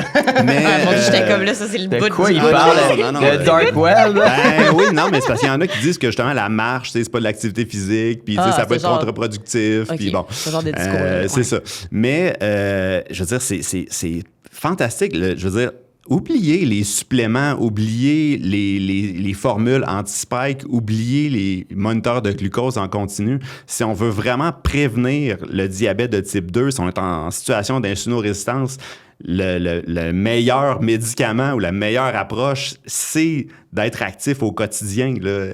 C'est justement, puis je pense que de faire de l'activité physique en résistance, moi, j'aime ça, faire ça. C'est pas tout le monde qui aime ça, mais bon, moi, j'aime ça, fait que j'en fais. Mais tu sais, c'est une activité vraiment fantastique pour justement améliorer la sensibilité à l'insuline au niveau musculaire, au niveau hépatique. Donc, tu sais, je veux dire, si il y a des gens qui nous écoutent présentement puis qui veulent absolument, tu sais, prévenir le diabète de type 2, parce que bon, c'est de ça qu'on parle aujourd'hui, ben soyez actifs là, au quotidien. Là. Ouais. Je comprends que c'est pas facile, c'est pas toujours facile de mettre ça à l'horaire pour tout le monde, mais ultimement, t'sais, si on était capable, ce serait la meilleure façon. Mais il faut investir du temps. C'est pas toujours facile avec notre horaire.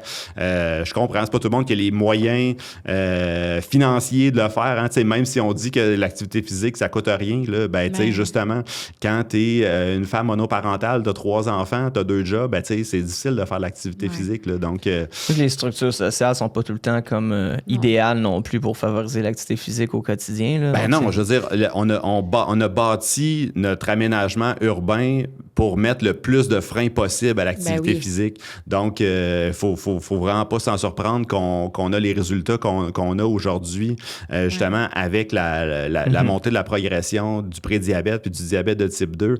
Ben, tu sais, c'est pas juste... c'est pas comme si, collectivement, on s'était dit « Hey, tu sais, pour moi, l'activité physique, tu sais, c'est plus bon, j'ai pas besoin de ça. » C'est comme si dans toutes les grandes villes du monde, on s'était dit qu'on avait plus besoin de l'activité physique. Mais tu sais, ce sont des influences extérieurs qui font en sorte qu'on peut être actif au quotidien ou non. Là. C'est sûr qu'on peut avoir accès à un gym ou quelque chose comme ça. Des fois, si on vit dans une ville, c'est plus proche de chez nous.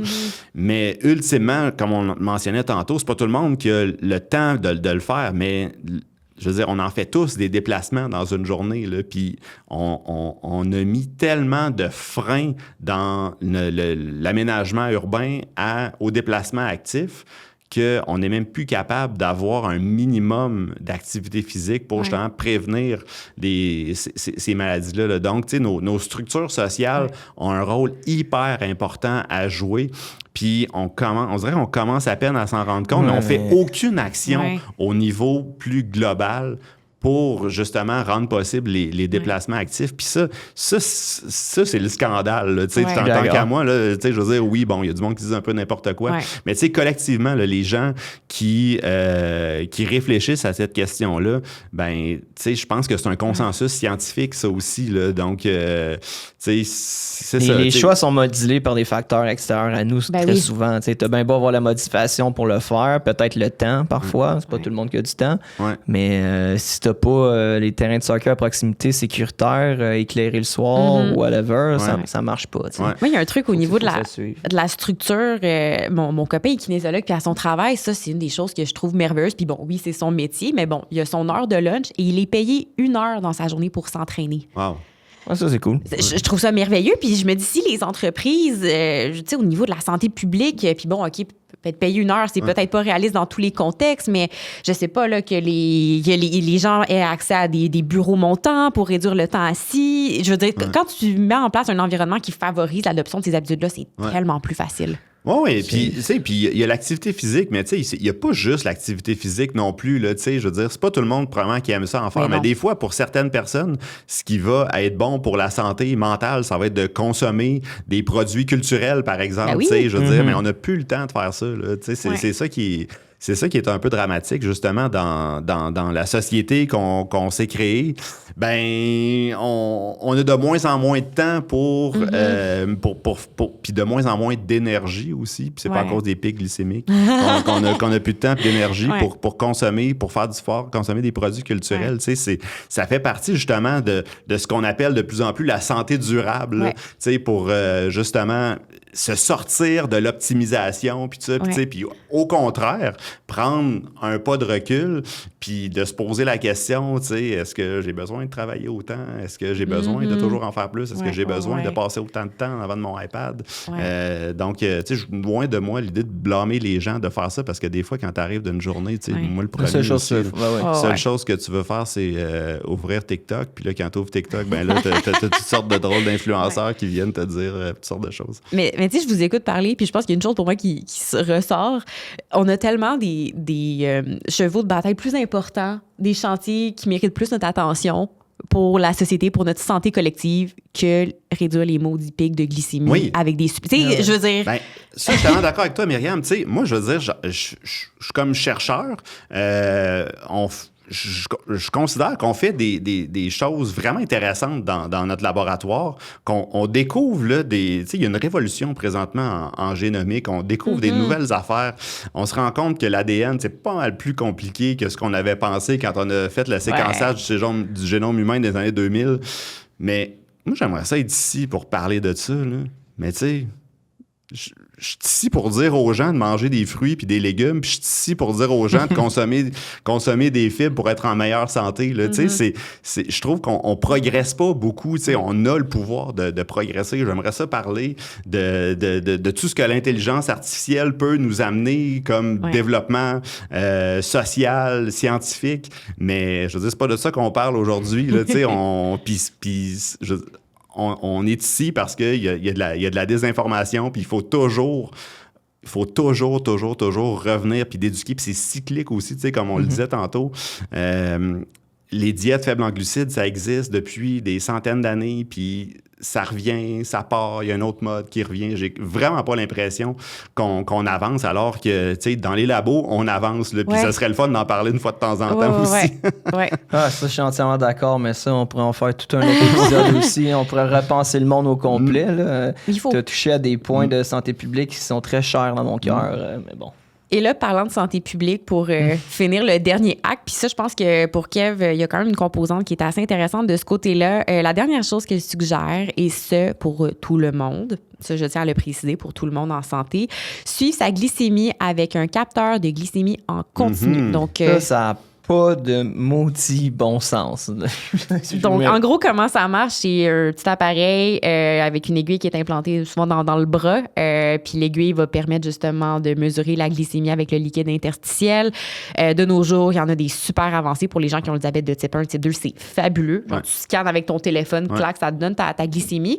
Et là où il y a un enjeu, c'est très pertinent pour les gens qui ont le diabète, mais pour les gens en bonne santé, Kev, tu as ressorti quelques études là-dessus. Oui, il y a quelques études sur le sujet, mais en même temps, il n'y a pas nécessairement une rationnelle à étudier cette chose-là, mais il y a des gens qui l'ont fait parce que la question est venue à cause de personnes influenceuses comme ça qui disent des enneries de la sorte. Mais tout de même, je dirais, pour citer une des plusieurs études que j'ai lues, mais elles vont pas mal toutes dans le même sens, 96% du temps, les taux de glycémie étaient normaux presque parmi les personnes non diabétiques dans l'étude en question. Les tests anormaux, c'était des tests qui étaient soit invraisemblables, donc les valeurs faisaient pas de sens, ou étaient jugées comme une erreur de mesure. Donc on s'entend qu'il semblerait pas nécessairement y avoir de pertinence à mesurer la glycémie en continu chez les personnes non diabétiques. Puis moi, ce qui m'énerve le plus là-dedans, c'est cette idée-là d'optimiser sa santé on le disait d'ailleurs, sur des marqueurs biologiques. Il n'y a pas de range. Tu sais, le range de glycémie, de ce que je comprends, là, il varie d'une personne à l'autre. Puis il n'y a pas un chiffre parfait. Puis il faut que tu sois sur ce chiffre-là. Puis ça peut même pour une personne à l'autre, c'est pas la même chose. C'est ça, exact.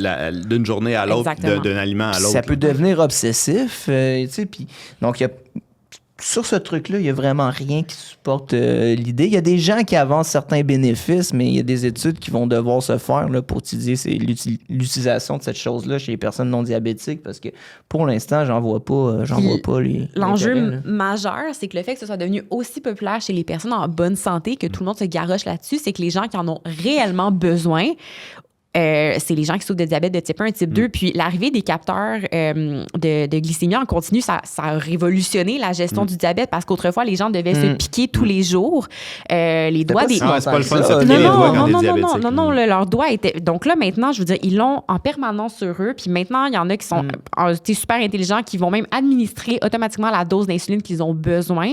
Donc, s'il vous plaît, gardez ces outils-là pour les gens qui ont le diabète de type 1 ou type 2. On le vit en ce moment avec l'Ozempic que tu mentionnais tout à l'heure. Là, c'est le même phénomène. Là. C'est un médicament qu'on utilise pour le traitement du diabète. Ouais. Puis là, on voit peut-être moins vrai au Canada parce que la réglementation est différente, mais on le voit du moins aux États-Unis. Tu sais, il y a des manques dans l'accès à ces médicaments-là pour des personnes qui en ont réellement besoin parce qu'on détourne son utilisation pour d'autres choses qui sont pas nécessairement fondées encore. Donc, puis c'est fou à quel point, justement, c'est un des autres facteurs qui contribue aux inégalités sociales de santé aussi.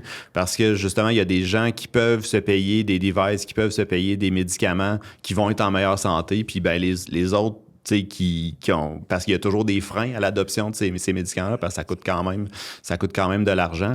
Ben, eux, ils en bénéficient pas parce que, justement, ils ont peut-être pas les moyens de s'en procurer, là. Puis aussi, je pense que ce qu'il faut rappeler, c'est qu'il y a d'énormes conflit d'intérêts financiers derrière ça aussi. Là, je veux dire, c'est quand même des compagnies pharmaceutiques aussi là, qui vendent ces capteurs de glucose-là, puis on les entend pas beaucoup parler pour dire justement à quel point c'est non seulement c'est inutile, mais il faut faire attention. Puis c'est la même chose que les suppléments tantôt. Il n'y a pas d'études à long terme qui démontrent les bénéfices de... Ben, il n'y a même pas d'études à court terme qui démontrent les bénéfices de ces gadgets ou de ces suppléments-là.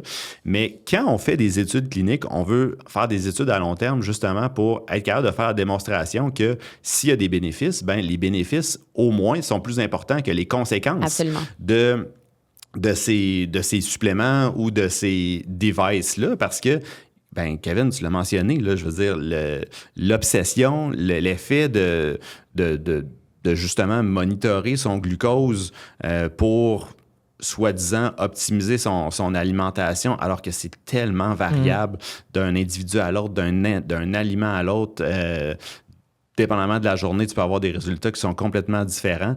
Puis il y a justement des risques, tu sais, un peu pour la santé mentale d'en développer une obsession. Puis ça, c'est jamais mesuré dans ce type d'études-là. Jamais, jamais. Donc, ça, c'est quelque chose, c'est un phénomène auquel il faudrait s'intéresser davantage, je pense, dans cette époque du biohacking. Puis tu biohack quoi, là, quand tu monitores ton glucose? Mais penses-tu que, tu sais, de ton expérience, penses-tu qu'on va voir ça apparaître de plus en plus, des gens non diabétiques qui vont porter ces moniteurs-là? Est-ce que les compagnies, tu penses, vont capitaliser là-dessus? Ben oui, là, je veux dire, c'est des compagnies à but lucratif. Là, donc, tu sais, je veux dire... Puis tant qu'il va Mon éternel optimiste, je me dis, il y a peut-être un règlement ou une loi quelque part qui prévient ces choses-là, mais tu sais, un moniteur, c'est comme, ça rentre pas dans la classe d'un médicament. Ouais, non, c'est ça, c'est évalué différemment. Ouais, je ne rends pas un expert là-dedans. Moi non plus, mais... non, mais je veux dire, ce sera probablement jamais évalué. Là. C'est un peu malheureux, là, mais tu sais, je veux dire, les compagnies sont bien contentes de vendre ça à des gens. Puis tant qu'il va y avoir des influenceurs sur les réseaux sociaux comme tous ceux-là qu'on mentionne depuis tantôt, qui peuvent dire n'importe quoi puis qu'il n'y a jamais personne qui est fact-check, ben ça va juste continuer là, parce que, tu sais, les gens sont extrêmement vulnérables à ce type de contenu parce que, ben, ils se font proposer ce contenu-là. Puis, premièrement, tu sais, il y a de la rétention quand tu regardes ces vidéos-là. Puis après ça, c'est pas compliqué, c'est pas long que la pub ciblée vient vers toi de moniteur de glucose en continu. Fait que tant qu'il n'y a pas de réglementation là-dessus, ben il va continuer à y en avoir. Puis tant que ces gens-là ne sont pas fact-checkés, ben il va en avoir aussi. Là, puis c'est pour ça que je pense que c'est important de continuer le travail d'éducation populaire qu'on fait aujourd'hui. Là. On espère que ça va se rendre à un plus grand nombre de personnes. Peut-être autant que les autres influenceurs, mais bon, qui sait. Donc, take-home, capteur de glycémie en continu, absolument inutile si vous êtes en bonne santé. Laissez ça aux gens qui vivent avec le diabète. Si votre professionnel de la santé ne vous en recommande pas, gardez votre argent. Allez pas vous en commander un sur Amazon. On a passé les hacks. Il y a 2 autres points, peut-être plus au niveau biochimique, pour lesquels on a reçu des questions et qui sont avancées par la Glucose Goddess et autres influenceurs de ce monde. Le premier, c'est tout ce qui est la démonisation du fructose. On a parlé du glucose, fructose, un autre sucre simple qu'on retrouve particulièrement dans les fruits, mais aussi dans certains légumes et le miel. Puis il y a une grosse trame autour du discours de faut pas manger de fruits qui tourne autour de cette peur du fructose. Puis, Benoît... le miel aussi, là, j'ai vu juste ce matin, je suis retourné sur ses réseaux sociaux là, parce que j'étais intrigué. Puis elle a fait une vidéo où il lui pose des questions, puis une des questions, c'est sirop d'agave ou miel. Ouais. Puis elle dit ni un ni l'autre. Ah. Ah, OK. Bon, OK. Donc, Ouais. tu sais, encore pour contribuer à cette peur de manger certains aliments. Mais à quel point ta vie est plate Ouais, quand c'est tu te ça. mets des interdits Ouais. comme Ben, ça. la, là, puis réalité, surtout la, sans réalité, fondement. la réalité, c'est que probablement qu'elle est fait même Ouais. pas. C'est, Mais tu sais, non, c'est, Ah ouais, c'est- ça, c'est- c'est Ouais. ça, vraiment un bon ça, c'est point, une là. autre affaire. Ouais, tu sais, ouais. c'est qu'ils nous vendent du rêve, mais ce qu'ils font chez eux, on n'a aucune espèce Mais non, d'idée. exact, Puis exact. probablement que, je dirais, 90% des cas, ils doivent pas le faire. Là, tu sais. Ouais. Puis tu sais, avec le fructose, encore une fois, il y a comme un fond de la rationnelle qui est vrai. Donc, le fructose, de la façon qui est capté par le foie, s'il est présent en excès, il va comme skipper certaines étapes régulantes par lesquelles le glucose va passer, ce qui fait en sorte que si tu consommes trop de fructose, et là, quand je dis trop de fructose, c'est pas ta pomme le matin, tes fruits en après-midi, là, on parle vraiment, tu consommes beaucoup d'aliments ultra transformés qui en consomment, ben, ça peut venir favoriser l'accumulation de gras au niveau du foie. Ouais. Mais s'il vous plaît, là, Oui, mais mangez vos fruits. C'est ça, tu sais, je veux dire, le fructose, Ouais, là, le fructose n'a pas besoin de transporteur pour Exactement. rentrer à l'intérieur Ouais. des cellules. Puis c'est pour ça que quand tu consommes des produits riches en fructose, tu consommes des boissons sucrées, Oui. par exemple, ben, tu sais, c'est pas long que ça s'en va direct dans le foie. Puis Ouais. là, ça peut créer justement une accumulation de lipides au niveau Ouais. du foie. Là. Puis justement, tu penses, tu l'as bien dit, là, il y a des gens qui consomment beaucoup trop de produits ultra transformés puis de boissons sucrées. Là. Tu sais, il y en a des personnes qui boivent 3 Pepsi par jour. Là. Tu sais, je veux dire, c'est dangereux pour ces gens-là. Effectivement, ce sont des gens qui ont un très grand risque de développer le diabète de type 2 puis les problèmes qui viennent avec le diabète de type 2. Là. Tu sais, je veux dire, encore une fois, consensus scientifique. Là. Il n'y a aucun doute là-dessus. Mais là, justement, on en revient à prendre des études épidémiologiques, là, les ramener à des petits mécanismes biochimiques pour dire que finalement, parce qu'il y a du fructose dans le Pepsi, puis il y a du fructose dans les fruits et légumes, ben, on devrait arrêter de manger des fruits, justement, alors que, tu sais, Puis quelque chose qui m'énerve aussi dans son discours, puis ça, c'est quelque chose que mon collègue Bernard Lavallée, c'est un phénomène, le nutritionnisme, que beaucoup, c'est ça, parler. Oui, on s'intéresse aux nutriments, mais il faut se rappeler que les aliments ne viennent pas seuls. Une pomme, c'est pas juste du fructose. Ça va être des fibres, des vitamines, des minéraux. Donc, puis on dirait qu'il y a cette espèce d'emphase sur, OK, tu manges quelque chose, puis c'est juste du fructose que ça contient. Mais ça vient avec plein d'autres nutriments autour qui vont interagir entre eux puis qui vont avoir un effet sur la santé ben, qui n'est pas uniquement attribuable. Moi, je mange du saumon parce qu'il y a des oméga 3 puis parce que ça va prévenir le déclin cognitif. Tu sais, il y a comme toujours une raison pour laquelle tu dois. Mais on cherche l'aliment miracle aussi. Là. C'est pas.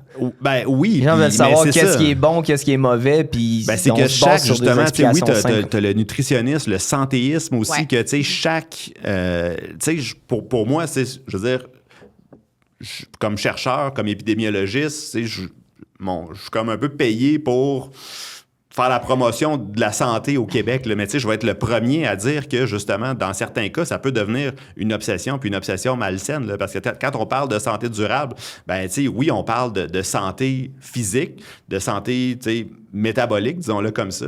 Mais la santé mentale, le bien-être, c'est aussi important. Là, puis de justement toujours être obsédé par les nutriments, par les calories, par les spikes de glucose.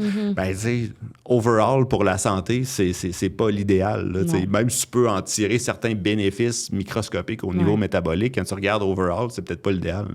De toute manière, combien de pommes faudrait manger par jour pour que ça devienne problématique en termes de sucre? On l'a dit tout à l'heure, nos niveaux de sucre vont se normaliser chez les personnes qui sont non diabétiques. C'est le matin que tu vas causer un diabète. Non, c'est ça. Donc, Puis bon, dernier phénomène biochimique qu'elle avance, la peur autour du phénomène de la glycation.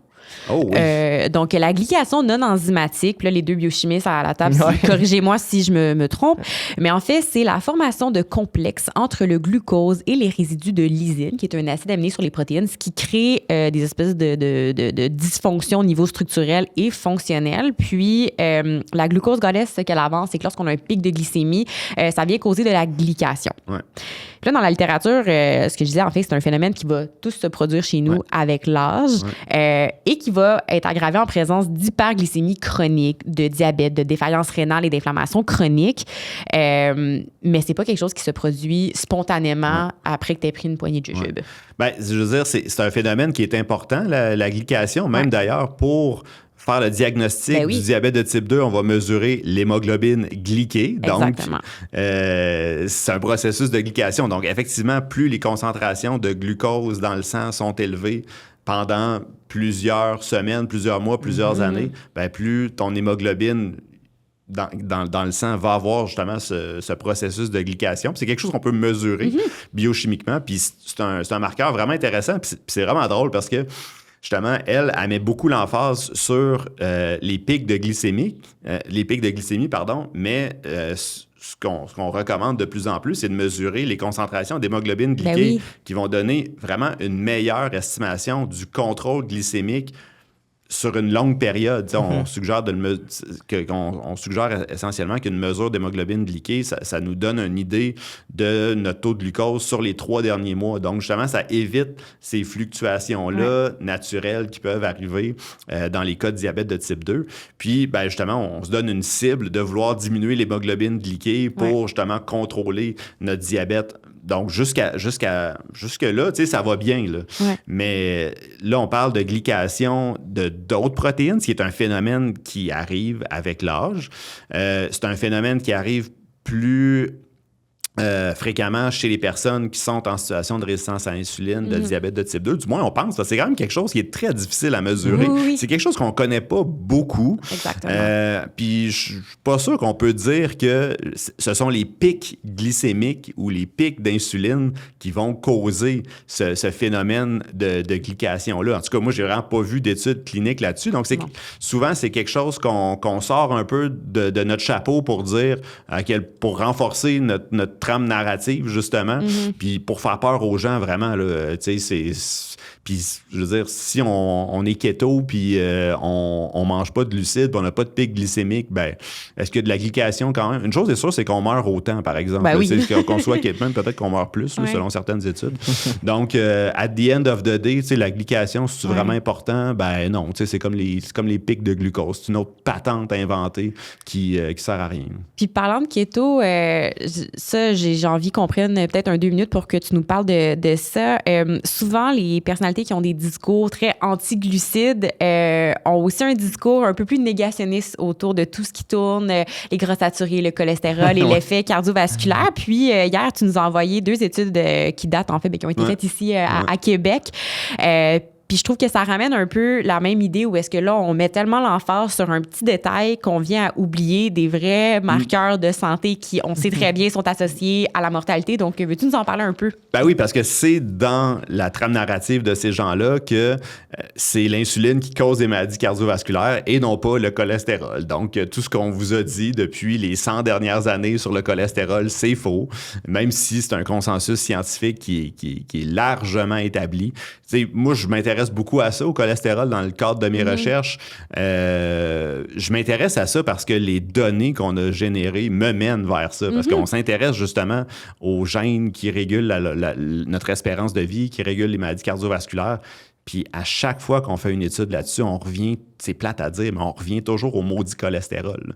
Tu sais, c'est démontré qu'il y a une relation dose dépendante entre les concentrations de cholestérol LDL et le risque de maladie cardiovasculaire. Ça s'explique justement sur le plan biochimique parce que ce sont des petites lipoprotéines, des petites billes qui se reviennent dans le sang, qui pénètrent dans nos artères, puis qui créent de l'inflammation, puis qui créent de l'accumulation de lipides. Tu sais, c'est un concept vraiment facile à comprendre. Il y a des enfants qui naissent avec une maladie génétique qui s'appelle l'hypercholestérolémie familiale. Puis si on le malheur d'avoir la forme homozygote de la maladie, ben ils peuvent avoir des infarctus à l'âge primaire. Oh, mon Dieu. Donc, il n'y en a vraiment pas beaucoup, là, mais c'est juste pour dire à quel point l'exposition à un cholestérol élevé, ça peut avoir des effets néfastes. On ne voit pas ça avec l'insuline. Là, je veux dire, si tu as des niveaux d'insuline élevés, il n'y a pas un enfant qui a fait un infarctus à cause qu'il y avait des concentrations d'insuline élevées. Bon, ceci étant dit, moi, je m'intéresse à ça, mais je vais être le premier à dire qu'il n'y a pas juste le cholestérol. Le cholestérol, ça y contribue, mais il y a d'autres facteurs. Le tabac, l'hypertension artérielle, l'alimentation, l'activité physique, ça joue un rôle, clairement. Ouais. Mais là, il y a une étude, l'étude cardiovasculaire de Québec, pour ne pas la nommer, il y a une étude qui avait quand même pas mal de bruit en 1996 parce qu'elle avait été publiée en New England Journal of Medicine, qui avait justement fait de la démonstration que les concentrations d'insuline étaient associées au risque futur de développer des maladies cardiovasculaires. Tu sais, c'est intéressant, puis je veux dire, ça démontre justement que il n'y a pas juste le cholestérol, il y a d'autres facteurs qui viennent moduler pourquoi certaines personnes qui, même peut-être avec des concentrations normales ou physiologiques de LDL, ils pourraient quand même avoir des événements cardiovasculaires si on la résistance à l'insuline. Parce que là, on mesure les concentrations d'insuline dans le sang, mais c'est pas nécessairement un facteur causal dans la chaîne des événements des maladies cardiovasculaires. On le sait que le cholestérol, c'est causal, entre autres parce que si on diminue le cholestérol avec un changement d'alimentation ou avec de la pharmacothérapie, on diminue notre risque. Puis notre risque, la diminution de notre risque est totalement dépendante de notre diminution du LDL. Donc, il y a vraiment un effet dose-réponse. En épidémiologie, là, c'est comme un bullseye. Là, ça ne veut pas dire, encore une fois, je le répète, que c'est le seul facteur, mais au niveau de la fiabilité de la preuve, là, souvent, moi, c'est un exemple que j'utilise dans mes cours pour justement faire la démonstration de la causalité en épidémiologie. Pour l'insuline, on ne l'a pas, ce niveau d'évidence-là. Puis l'exemple que j'utilise souvent, c'est avec la couleur des cheveux. Kevin, je te pose la question, l'épidémiologiste, la couleur des cheveux, c'est associé au risque de maladies cardiovasculaires? Oui, là. Oui? T'as raison, c'est associé parce que les personnes qui ont les cheveux blancs, ils ont plus de chances d'avoir des maladies cardiovasculaires que les personnes qui ont les cheveux bruns. Wow. Mais est-ce que c'est à cause qu'ils ont les cheveux blancs qu'ils développent des maladies cardiovasculaires? Voilà, il y a un petit facteur confondant c'est ici. ça. Prix Nobel. Donc, selon ce rationnel-là, ça veut dire que si tu prenais les personnes qui ont des cheveux blancs et tu leur teignais les cheveux en noir, ils ne développeraient plus de maladies. Alors que, l'insuline, c'est un peu ça. C'est un bon exemple. Marqueur. C'est un marqueur. Donc, plus ton insuline dans le sang est élevé, plus le risque de maladie cardiovasculaire est élevé. Oui. Mais est-ce que c'est à cause de l'insuline que tu développes des maladies cardiovasculaires ou si c'est pas des facteurs sous-jacents à la résistance à l'insuline ou aux concentrations d'insuline? Parce que les personnes qui ont les concentrations d'insuline les plus élevées, c'est les personnes qui ont peut-être pas l'alimentation la plus optimale, c'est peut-être les personnes qui sont plus sédentaires, peut-être les personnes qui ont une prédisposition génétique. Puis on n'a pas fait la démonstration très claire que la correction de la résistance à l'insuline diminue le risque de maladies cardiovasculaires. C'est probablement une bonne nouvelle. Je veux dire, si on est résistant à l'insuline, puis on corrige la résistance à l'insuline, c'est une bonne nouvelle. Ça diminue l'incidence du diabète de type 2. Mais pour les maladies cardiovasculaires, moi, en tout cas, j'ai pas vu d'études vraiment crédibles là-dessus qui démontrent l'effet dose-dépendant vraiment puissant. Puis, un autre aussi aspect, justement, là, ça me permet de... Fait que, c'est pour ça que, bref... Souvent, dans le playbook de ces gens-là, pour finir là-dessus, c'est qu'on se rend compte que la démonisation du glucose passe par la négation du consensus scientifique sur, puis dans ce cas-ci, le cholestérol. Mais justement, puis ça me fait penser à quelque chose qu'on parlait tantôt parce que si les concentrations de glucose sanguine étaient si importantes que ça, on le saurait, cette hypothèse-là a quand même été testée avec des médicaments. C'est sûr que c'est peut-être pas l'idéal comme façon de tester l'hypothèse. En fait, non, c'est pas vrai. Je pense que c'est une façon vraiment intéressante de tester l'hypothèse du glucose parce qu'on a pris des personnes qui étaient atteintes du diabète de type 2 puis on a testé des médicaments qui étaient vraiment puissants pour la réduction du glucose sanguin. Donc, qui faisaient absolument rien sur la résistance à l'insuline nécessairement, qui ne touchaient pas aux facteurs sous-jacents de la résistance à l'insuline, mais qui ciblaient le glucose. Donc, ça diminuait ton glucose. Puis moi, je m'en souviens très bien parce que j'étais au congrès de l'American Diabetes Association quand ces données-là ont été publiées vers la fin des années 2000. Puis tout le monde est tombé en bas de sa chaise parce qu'avec ces médicaments-là, on s'est rendu compte que, oui, on améliorait le contrôle glycémique, mais non seulement on diminuait pas le nombre d'infarctus, mais on pouvait peut-être même augmenter la mortalité avec ces peut-être pas la mortalité, mais le risque d'infarctus du myocarde, ça, je m'en souviens dans une des 2 études. Puis, on augmentait le nombre d'hypoglycémies aussi. Donc, overall, le contrôle strict du glucose, ça n'a pas nécessairement de bénéfices. Là. Donc, je pense que les études pharmacologiques, premièrement, ont répondu à une question vraiment pertinente chez les personnes atteintes du diabète de type 2, mais c'est aussi venu invalider cette notion que le glucose, parce que c'est du glucose, cause toutes sortes de maladies. Wow, je pense que c'est comme une... Cet aparté-là a comme bien conclu, j'ai l'impression, le gros message de l'épisode. Puis il y a peut-être une dernière chose. Je pense que Kev et moi, que j'étais beaucoup là-dessus quand on a fait la recherche. La glucose goddess, je veux dire, ses tactiques sont peu uniques à elle. Il y a plein d'influenceurs qui s'en servent, puis il y a certaines choses qui peuvent être très difficiles pour le public à interpréter parce que je me souviens d'abonnés qui m'écrivaient « Qu'est-ce que t'en penses? » Elle cite ses études, puis c'est quelque chose qu'on encourage tout le temps les gens à faire, regarder est-ce que les gens partagent leurs sources et tout. Puis quand on s'est mis à fouiller un peu, on s'est rendu compte que on peut avoir l'impression dans son livre qu'il y a plein d'études scientifiques, mais elle utilise une tactique un peu trompeuse qui est de dupliquer des références. Okay. Donc, ce qui donne l'impression qu'il y en a plus qu'il y en a réellement. Puis, Kev, tu avais noté aussi d'autres red flags ou peut-être des petites tactiques que les gens peuvent... tu sais, moi, déjà en partant, je me méfie tout le temps des vendeurs de rêves puis des experts improvisés. Là. Quand on te vend des suppléments, dès que tu cliques sur la page, on te vend un livre puis ça vient avec des suppléments ou des trucs du genre, peut-être se questionner sur la validité de ces choses-là. Tu sais, c'est déjà, pour moi, c'est un red flag. Tu l'as dit, l'appel aux émotions. Hi, Angels. Oui, c'est ça. Donc, c'est le fun là, quand les gens jouent du violon, puis je comprends que ça humanise le discours, mais c'est une tactique qui est bien connue en marketing, hein, puis c'est pas isolé à ces personnes-là. Mais c'est vrai que c'est tellement trompeur pour les personnes qui nous écoutent présentement puis qui n'ont pas nécessairement de formation en sciences, parce que, tu sais, quelqu'un... il y a des personnes, tu sais, comme par exemple, moi, j'ai un bac en biochimie, j'ai un doctorat en physiologie, endocrinologie. Bon, j'ai fait des stages postdoctoraux. Maintenant, je suis prof. Mais tu sais, je veux dire, il y a des gens qui vont voir ça et vont dire, tu sais, cette personne-là est crédible pour parler de tel sujet. Il y a des gens qui vont dire, mais telle personne, c'est un endocrinologue, fait qu'il doit savoir de quoi il parle. La glucose goddess, elle se vend comme une mathématicienne. Une biochimiste. Une biochimiste. Tu sais, Andrew Huberman, aux États-Unis, c'est un gars qui a essentiellement la même formation que moi, là, tu sais. Mais on n'a pas la même vision des choses. Donc, c'est pas vrai que ton diplôme te donne nécessairement une crédibilité. Là. Il y a des gens qui ont autant d'études que moi, souvent plus, mais qui dérapent totalement. Là, donc, pour les gens, c'est impossible de...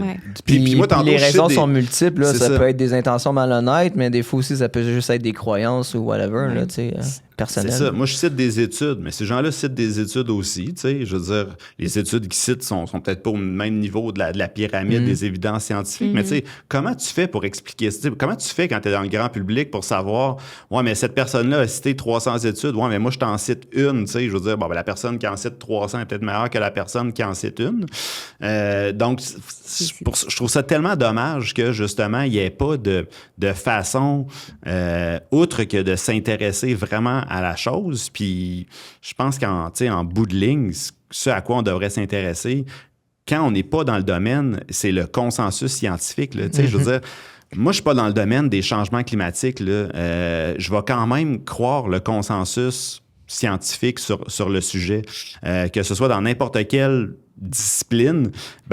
Avant de m'informer sur un sujet, mettons, si je veux creuser un sujet parce que c'est important pour moi puis ma santé, je pense que le premier réflexe, c'est d'aller s'informer sur c'est quoi le consensus scientifique. Puis, tu sais, des fois, c'est vrai qu'on peut le challenger, le consensus scientifique.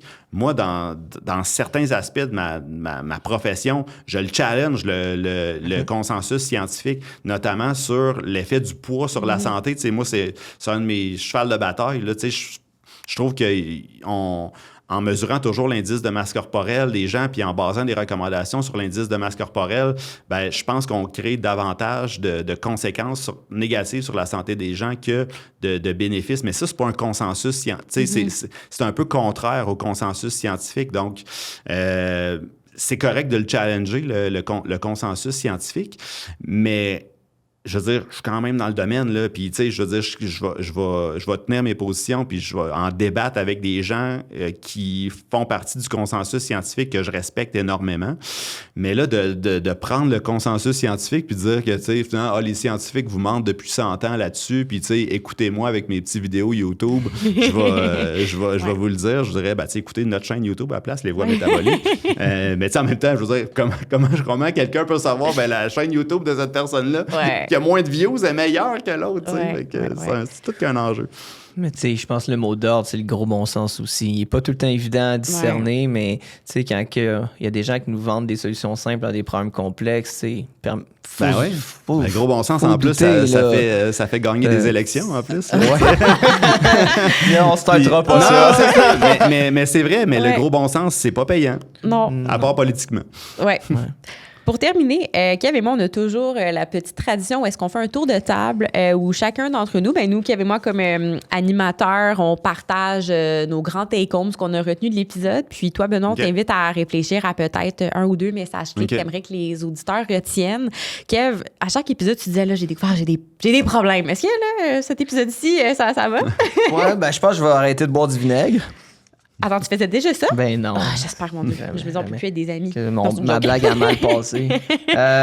Mais ouais, toi, qu'est-ce que tu retiens? Je retiens que c'est bullshit. c'est le mot que j'ai le goût de dire, pour vrai. Les sucres, on en a besoin, ils sont pas nécessairement mauvais. Oui, il faut faire attention à certaines mesures, là, pas boire 3 Pepsi par jour, comme on disait, mais pour une personne qui est non diabétique, c'est correct là, si on mange de manière diversifiée, équilibrée, faut pas avoir peur des pics de sucre, puis tous les trucs que la glucose goddess nous suggère, on l'a dit, il y en a qui font du gros bon sens, mais c'est sa rationnelle derrière qui est pas là. C'est pas pour les pics de sucre, mais plutôt pour d'autres bénéfices qui sont intéressants, ces trucs-là, comme manger plus de légumes et de fruits, d'ailleurs. Donc, moi, je n'irais pas acheter son livre. Ouais. Alors moi, c'est sûr que ça m'a beaucoup fait réfléchir, puis j'ai tout le temps, on dirait, ce truc où j'essaie d'être consciente entre mon rôle de vulgarisatrice scientifique puis mon rôle de clinicienne, où quand les gens arrivent puis ils vont me dire « Myriam, j'ai appliqué ces conseils, ça a changé ma vie, je me sens tellement mieux. Je pense que c'est important de rappeler que le ressenti, le vécu des gens, puis ceux qui nous écoutent, qui étaient peut-être des méga fans de la glucose goddess puis qui sentent qu'on a bardassé un peu, que vous sentiez mieux dans votre corps, c'est génial. Mais reste qu'on a un devoir comme scientifique de vous amener les faits pour que vous puissiez prendre une décision qui est libre et éclairée sur le sujet. Puis oui, de manger plus de légumes, de bouger, c'est fabuleux pour la santé.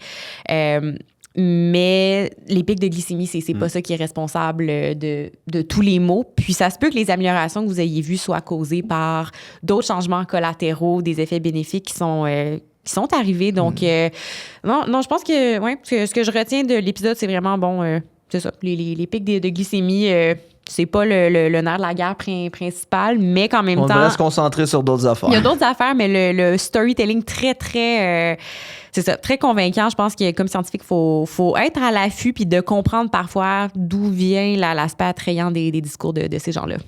Moi, je pense que, justement, c'est vraiment... Je suis d'accord avec toi sur l'aspect du rôle des scientifiques là-dedans. Ouais. Parce que pour chaque glucose goddess, pour chaque Andrew Huberman qui se dit qu'il faut se garrocher dans des bains de glace, il y en a des scientifiques qui étudient ça. Ouais. Il y en a au Québec qui étudient ça beaucoup plus qu'il y a d'influenceurs qui disent de la bullshit sur le sujet. Puis, on n'a pas de mécanisme de contrepoids au discours pervers, au discours dangereux de ces personnes-là. Parce qu'on n'en voit pas l'intérêt, parce que, pour plusieurs raisons. Là. Des fois, c'est pas tout le monde qui a la confiance que ces gens-là peuvent avoir parce que ça prend quand même une bonne dose de je dirais... D'ego. D'ego, disons-le comme ça. J'allais dire narcissisme, mais disons ego. Ouais, ça en prend quand même. Puis, il n'y a pas de mécanisme non plus pour valoriser les connaissances qu'on génère comme scientifiques au Québec, mais tu sais, n'importe où sur la planète aussi. C'est pas un phénomène qui est seulement ici parce que ces personnes-là, ils n'ont pas de contrepoids, puis il n'y a pas personne qui a développé, tu sais, il y en a des personnes qui, tu sais, je suis pas le seul à dire que c'est n'importe quoi ce que ces gens-là disent, mais on n'a pas développé nos capacités de storytelling, on n'a pas développé nos capacités de créer des plateformes comme ces gens-là ont fait. Tu sais, je veux dire, fight fire with fire. Là. Je pense qu'on est rendu là à un moment donné. Je pense qu'il faut développer des mécanismes pour que les scientifiques soient mieux outillés pour caller out la bullshit de ces gens-là avec les mêmes codes que ces gens-là utilisent. J'ai pas la prétention de dire que je connais le mécanisme pour le faire, mais il faudrait, je pense, au moins se donner la chance. Tu sais, je veux dire, nous, c'est pas compliqué. Moi, mon salaire, les salaires de mes étudiants, des professionnels de recherche qui travaillent pour moi, tout notre budget de recherche, l'immense majorité, ce sont des fonds publics qui payent pour ça. Puis, on n'a pas de mécanisme pour transmettre les connaissances qu'on génère au grand public, là, parce qu'on en génère et on en fait de la belle science. Puis quand je dis « on », c'est l'ensemble des scientifiques au Québec.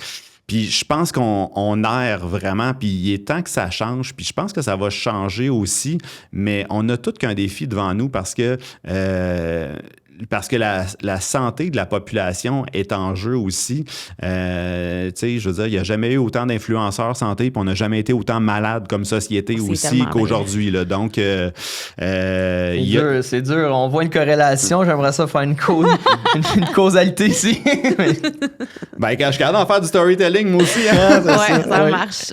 Excellent storytelling. Vraiment. Et là, justement, parlant de c'est ça, le Fight Fire with Fire, parle-nous de ton Fire. Où est-ce que les gens peuvent te suivre s'ils ont apprécié la discussion? Moi, c'est sûr que je mets beaucoup de ma passion puis de mon énergie présentement dans la Société québécoise de lipidologie, nutrition, métabolisme. Vous pouvez devenir membre de notre société et participer à nos activités au sqlnm.ca, SQLNM.